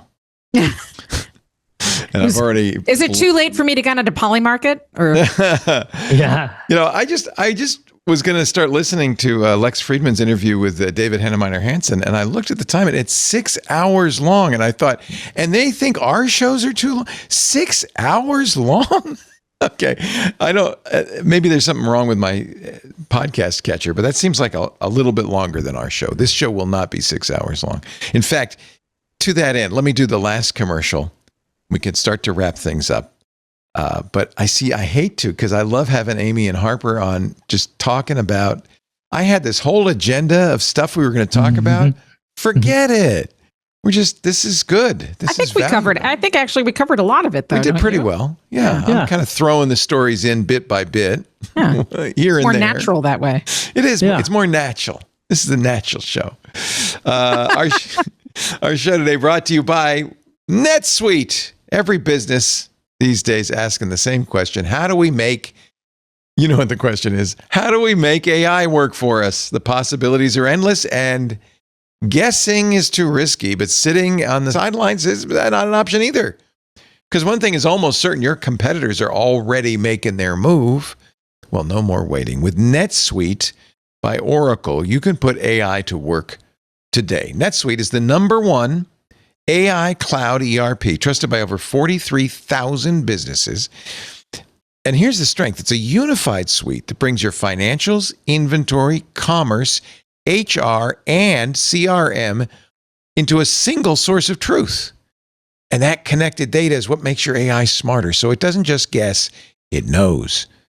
It intelligently automates routine tasks. It delivers actionable insights. It helps you cut costs and make fast AI-powered decisions with confidence.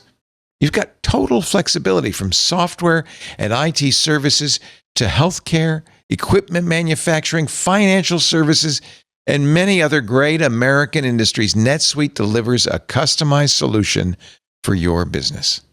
And this is not another bolted-on tool. It's AI built into the system that runs your business. Whether your company earns millions or even hundreds of millions, NetSuite helps you stay ahead of the pack.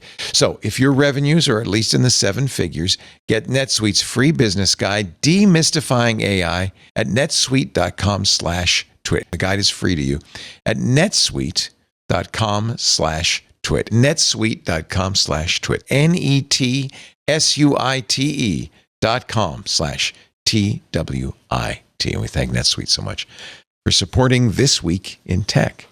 It's kind of interesting how many of our advertisers are basically AI these days. AI been very, very good to podcasting. It used to be mattresses and websites. Now it's all AI all the time. A couple of things I wanted to mention. I really have gotten maybe a couple of 100 emails from people. I'm very well known for having a Bitcoin wallet with 7.85 Bitcoin in it that I made when Bitcoin first happened, and thinking it wasn't worth anything, forgot my password. And unfortunately, it's a long, strong password. This is true. This is a true story. You're saying true things right now. It is true. Okay. It's sad, but it's true. And every once in a while, I will load the wallet. It was in Bitcoin Core, so I'll load the whole gosh darn blockchain, which is, I don't know, gigabytes now, 40 gigabytes so it's or something. Not small. It's huge. And you still have the 7.5? Yes, I do that just to see if the money's still there, because one never knows. And it says, yes, you have 7.85 Bitcoin. Good luck getting it out. Well, this is your chance. You just got to wait till Mythos is released, and then you just point Mythos at it and say, give me my Bitcoin. I may not have to wait. Tom's Hardware had a story about a guy who changed his password on his Bitcoin wallet when he was stoned 11 years ago and hasn't been able to get into it ever since. It has 5 Bitcoin. It's about $400,000. It's a little less than mine. He set Claude upon it. Now, people said, Leo, you got to try this. But I have to say, there were certain extenuating circumstances. He did tweet, this guy. Well, you have to get stoned first, right? So he was stoned and I missed it. This guy is CPKRM on More Bits and Stuff on X. Now, I haven't verified this. Tom's Hardware maybe has. He says, holy poop. OMG, Claude just cracked this. Thank you, Anthropic. Thank you, Dario. Naming my kid after you. Apparently, Claude tried 13 million, 13 billion, 13 trillion, I think it was trillion passwords. No, I'm sorry, 3.5 trillion passwords. But it wasn't pure brute force because this guy also gave it a bunch of his documents from that time period that maybe said a little bit about what he might have chosen as a password. He already had some candidate passwords, multiple wallets. He'd been trying to brute force it using BTC Recover, which is a recovery tool to no success. But he found an old mnemonic seed phrase written in an old college notebook. This is what I do not have. And was able to put Claude on it, and Claude was able to decrypt it, and he has his $400,000. So Claude didn't really crack. That's Claude right. just like read a bunch of stuff and used probabilistic, like. That's right. Yeah. That's But why it's not going to still work clever. for me, because I don't know what password I used, but I have no clue. It was probably generated by a password manager because I was using them by then. I just didn't put it in the password manager. And anyway, I will have Claude work on it and ChatGPT. And During that time period, I used 45 Bitcoins to buy a Kindle. I read a lot of good books. That is a lot. That's a very expensive Kindle. that's you purchased. millions. Yeah, it is. It was good. Wait a minute. Let me just see what Bitcoin's worth right now, just to make you feel really bad. Did you What's really do that, 45 Harper? times 77,000? I Was it didn't really- art? I didn't, Was it a public art project? no, you this is were commenting? 2011. This is You didn't 2011. know. I had a whole bunch of Bitcoins, and I then used 10 to buy a Leica camera, and then 10 to buy a Leica camera So lens. the 45 this is what it was supposed to be, though. This is- $3.5 million today. I didn't misunderstand. I believed in it, like Benito was getting. Yeah, it. this Like, is what I this is what I they was told like- us to do with it. Yeah, I was like, There's the guy who bought a pizza with 10,000 Bitcoin. I was like, this is beautiful. I have money I generated from math problems that my office did while I was got a gone. Kindle. And I got a Kindle, and then I got a camera. I took the camera to my local favorite Leica guy, Tamarkin, great spot. And he was like, no, you cannot buy Leica with a Bitcoin. No. He was so mad at me. No, don't do that. So yeah, it was fun. But Well, this I mean, is why I'm glad I lost the password, because there's no way in hell I'd have 7.85 Bitcoin still. Yeah. Well, you I only don't have it now because I either. couldn't get it. It's true. It's a good savings account. It's a saving. That's what I'm saying. It's retirement. By the time quantum computing comes along. You have the wallet backed up though, theoretically. Oh yeah. I So have the you wallet. could probably find someone in your audience that would buy it for a fraction of it, get some liquidity from it. The offer is out there. Yeah. A mere 10% of its value, and it's yours. I love these stories because when Bitcoin first shot up, I had all these friends because I used to send them to everyone. I'd just be like, hey, check out this crazy cash. Go download this software and I'll send you Well, Bitcoins. that's why I have 7.85 is because I had a tip jar and people put Bitcoin into it. Yeah, and it was just like a thing. Like it was no big deal. But there was a certain point, maybe 2021, 2022, when all these people I'd sent Bitcoins to said, oh, hey, whatever happened to that? And I'm like, I'm not the one that gets to answer that question. Like, I sent it to you and it's gone. But the few of them logged into Coinbase for the first time in 10 years and found, a couple $100,000. It was pretty exciting for a few people. Also a story and a new website. And it's funny, Hacker News people really thought this website was terrible. I think it's a great website. It's called Worse on Purpose. Oh, Kayana Sapp. A Reddit. Yeah. Well, Yes. and somebody says AI generated. I don't know, but he has, Kayana or she has taken a bunch of industries, including tools, restaurant prices, and backpacks, and talked about how basically private equity is the villain here, has ruined checks out. these companies. VF Corporation, which started as Vanity Fair Mills, they made bras and underwear, bought a company called Bluebell, then picked up JanSport, then the North Face, then they bought Eastpak, they bought Kipling, they bought Eagle Creek. If you are a hiker, a camper, a bicycler, you probably know some of those names. These are well-known backpack companies. And basically trashed them all. Made them crap. Actually, with JanSport, they did a really creepy thing.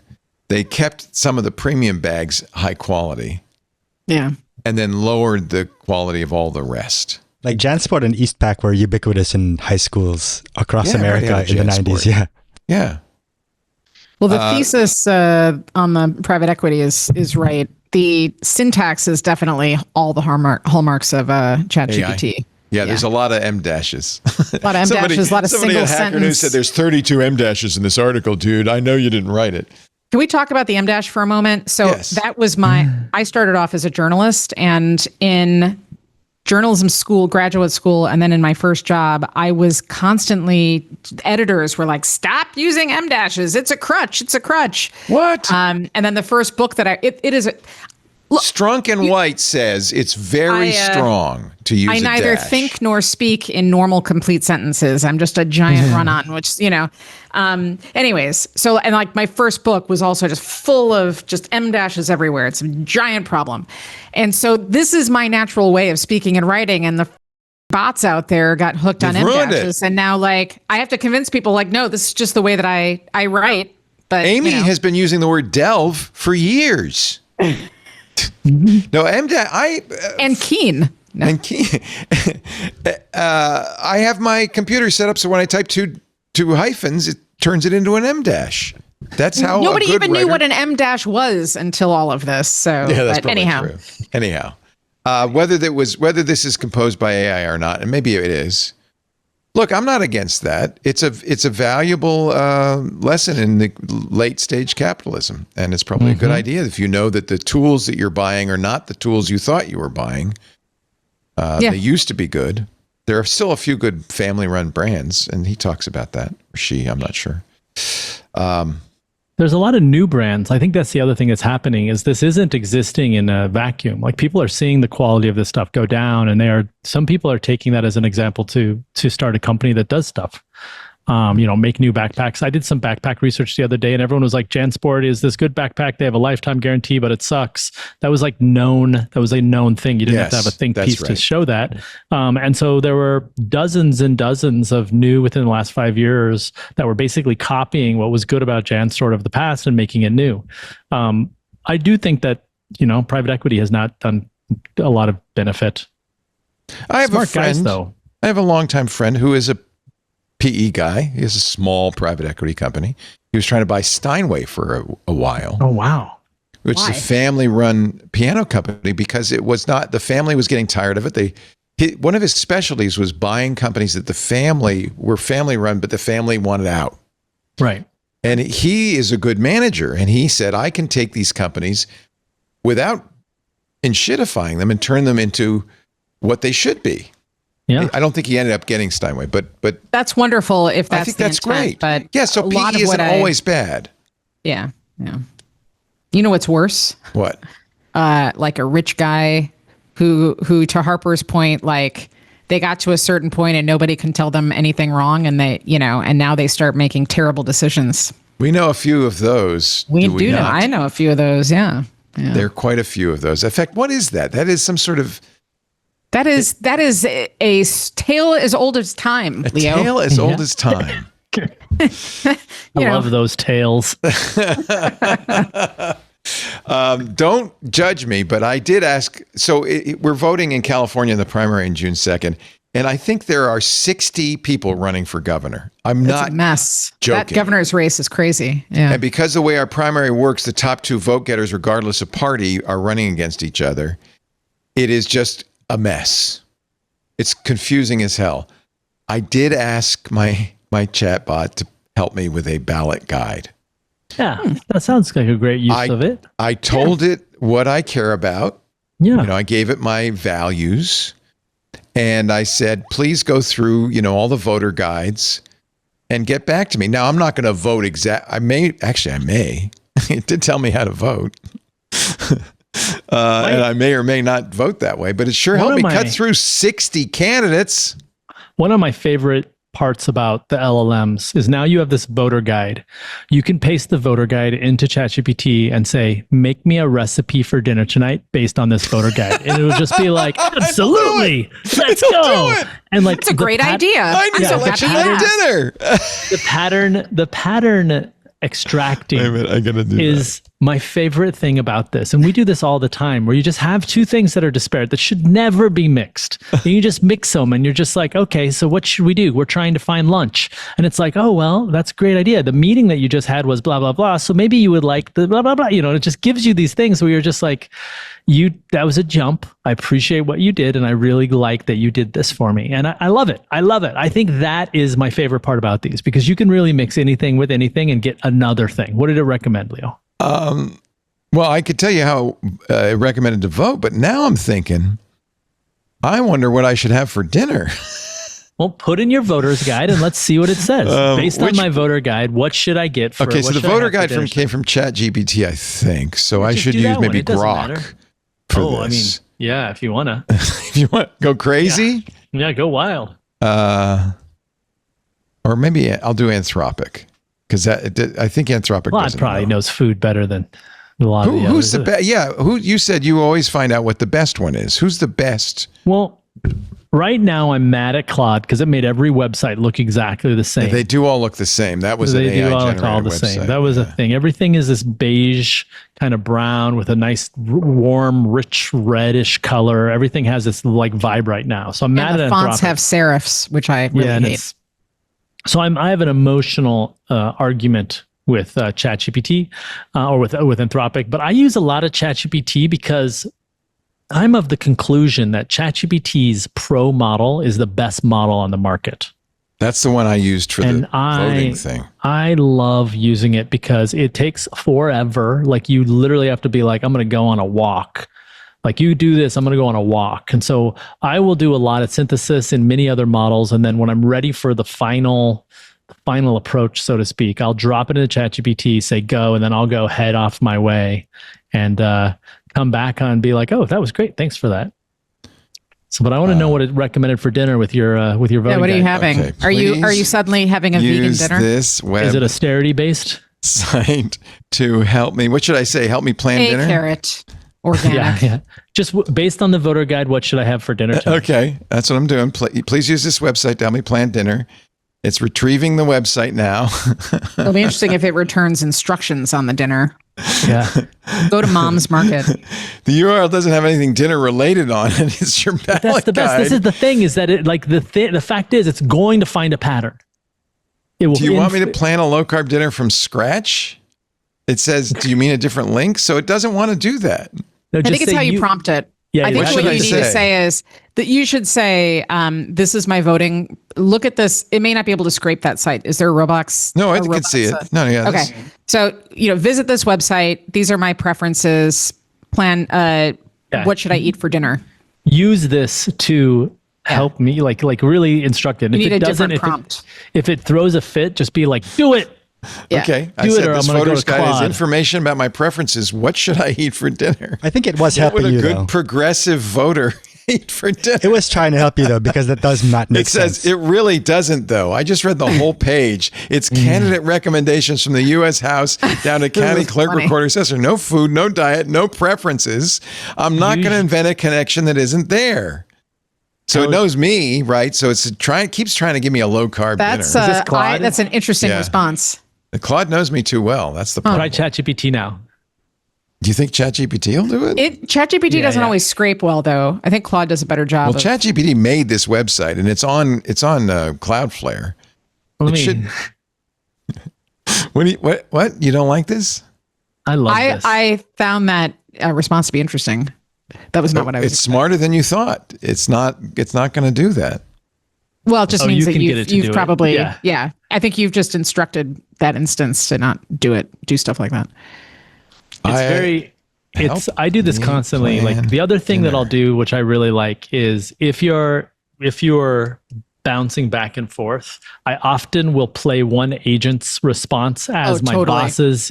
I'll say, this is an email from my boss. They're super pissed at what you did. Yeah. How should I reply? And it will just output something and I'll just go back and forth. And it's always very funny. I'm going to get fired. Okay, I'm going to say my wife will divorce me if I don't have a good plan for dinner. This is Based on this guide. Based on this guide. It has to be based on this guide. You have to be specific. This, in caps, this guide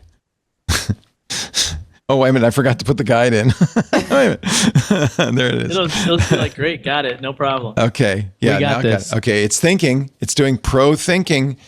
I have max subscriptions for all of these, so I'm giving it all my money. I'll turn the guide into a practical dinner plan. Yes, now we did it. Assuming dinner at home for two if details are missing, shopping list, timing, and pitfalls. So maybe we convinced it. This is great. This is exactly what we need. OpenAI will, ChatGPT will always whore itself out no matter what. Exactly. Harper Reed is basically Loki. And I'm going to call Amy Webb Athena here because she's ever wise. I'm a Cassandra, Leo. Cassandra, even better. Knowing the future and can't get anybody She's been huffing the natural gas and she's ready to tell you the future. No, that's not Cassandra. That's the Oracle of Delphi. Cassandra's the one. Yeah, Cassandra's the one that does the same thing, but nobody listens. That's right. That's right. You guys are fantastic. What a great time. It's always a great time with Harper and Amy. Thank you so much for being here. Thank you for not going to Japan this time, but staying here to do the show. Yeah. Amy Webb is at ftsg.com. Please go there and just take advantage of her brilliance. She's at Amy Webb on all the socials with 2 B's. And I don't know what happened. We wanted to plan a show with Brian about making a secure PC. Is his PC still secure? It sure is. He's, in fact, today he's not here because he's at his quarterly geek dinner. So that group of super geeks. I love those guys. Is where he is tonight. I've been trying to get into the quarterly geek dinner for years, but I'm sure they would. They all listen, so they would. Very okay, much well, tell them I will fly out. Okay. Yeah.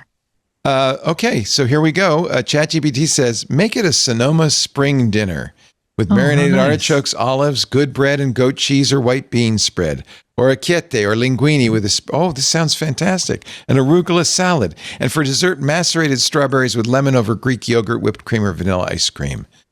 It has nothing to do with my voting guide, but it does know where I live. And in fact, it even knows my local market and is telling me what aisles to use. Look at that. Yeah. By the way, cooking plan, put the strawberries in a bowl with a little sugar, lemon zest, and lemon juice right now because it's going to take you a while to make dinner. Don't make it a civics lecture. Let the meal embody the voter's guide. Don't narrate the whole ideology and don't over dinner. overcook the asparagus. Don't overcook the asparagus. And if this is for Monday, May 18th, don't rely on farmer's market. Shop local retail tonight. Yeah. I feel like that makes sense. Don't make it too virtuous and have a plan B. This is great. Great information for you. And it says, by the way, at dinner, you should say, quote, I reverse engineered dinner from the guide, local, anti-corporate, pro-public health, and still allowed to have cheese. And you tell me that AI is not funny. It did it. Perfect. It did it. Exactly what you wanted. You know what? Actually, it shouldn't have done it. It should have done what Claude did, which was to say, I know this is what you want, but, well, this is one of the arguments, right? Boring. I know, but this is how it makes the money. I personally like to be glazed. Harper, I know, I shouldn't say that. Harper Reed is at 2389.ai. Some great skills there, and you're going to have more soon. If you get a chance to visit him in Chicago, you can get a line drawing created by this weird machine. Anything else you want to plug? Right now, we just have a lot. We're just heads down on a lot of stuff. Nice. We'll be doing, I think we're going to be releasing some blog posts soon, talking a little bit about more of that stuff. But it's been a real heads down spring, which is good because that means things are happening. It's bad because I like showing people what we're up to. So maybe I'll come in tomorrow with a bee in my bonnet saying, let's get those blog posts going. I'm going to ask Anthropic for a dinner menu for a heads down spring. Yeah. It'll be like peanut butter. But don't overcook the asparagus. Whatever you do. Amy, Harper, love you. Thank you so much for being here. Really appreciate it. Tell Brian I'm coming to dinner. I will. They would love to have you. I will love to be there. We do this show every Sunday, 2 to 5 p.m. Pacific, 5 to 8 Eastern Time, 2100 UTC. You can watch us live if you're in the club, and I hope you are, because that supports everything we do here. You can watch in the Club Twit Discord. If not, you can watch live on YouTube, Twitch, X, Facebook, LinkedIn, and Kick. We put it everywhere. You don't have to watch live. That's just if you want like the live stuff. Otherwise, You can watch the podcast version of the show at twit.tv. That's our website. There's a YouTube channel with the video. We do audio and video of all our shows. And you can, of course, subscribe in your favorite podcast client and get it automatically the minute Benito and Kevin finish polishing it up and taking out all the swear words. If you're not a member of the club, please do join the club. Tuesday, a little programming note, we will be covering Google I.O.'s keynote. Because we don't want to get any strikes against us on YouTube, we're very sensitive about that. We are only doing it in the club, so club members only for our coverage. Micah Sargent and Jeff Jarvis will join me 10 a.m. Pacific on Tuesday for Google I.O. keynote. We also do WWDC that way. It's just, unfortunately, the way we have to do it, thanks to the sensitivity of these large multi-billion-dollar, multi-trillion-dollar companies. Thanks, everybody, for joining us. 21 years I've been saying it, and I'm going to say it one more time. Thanks for being here. We'll see you next week, and another Twit is in the can. Bye-bye.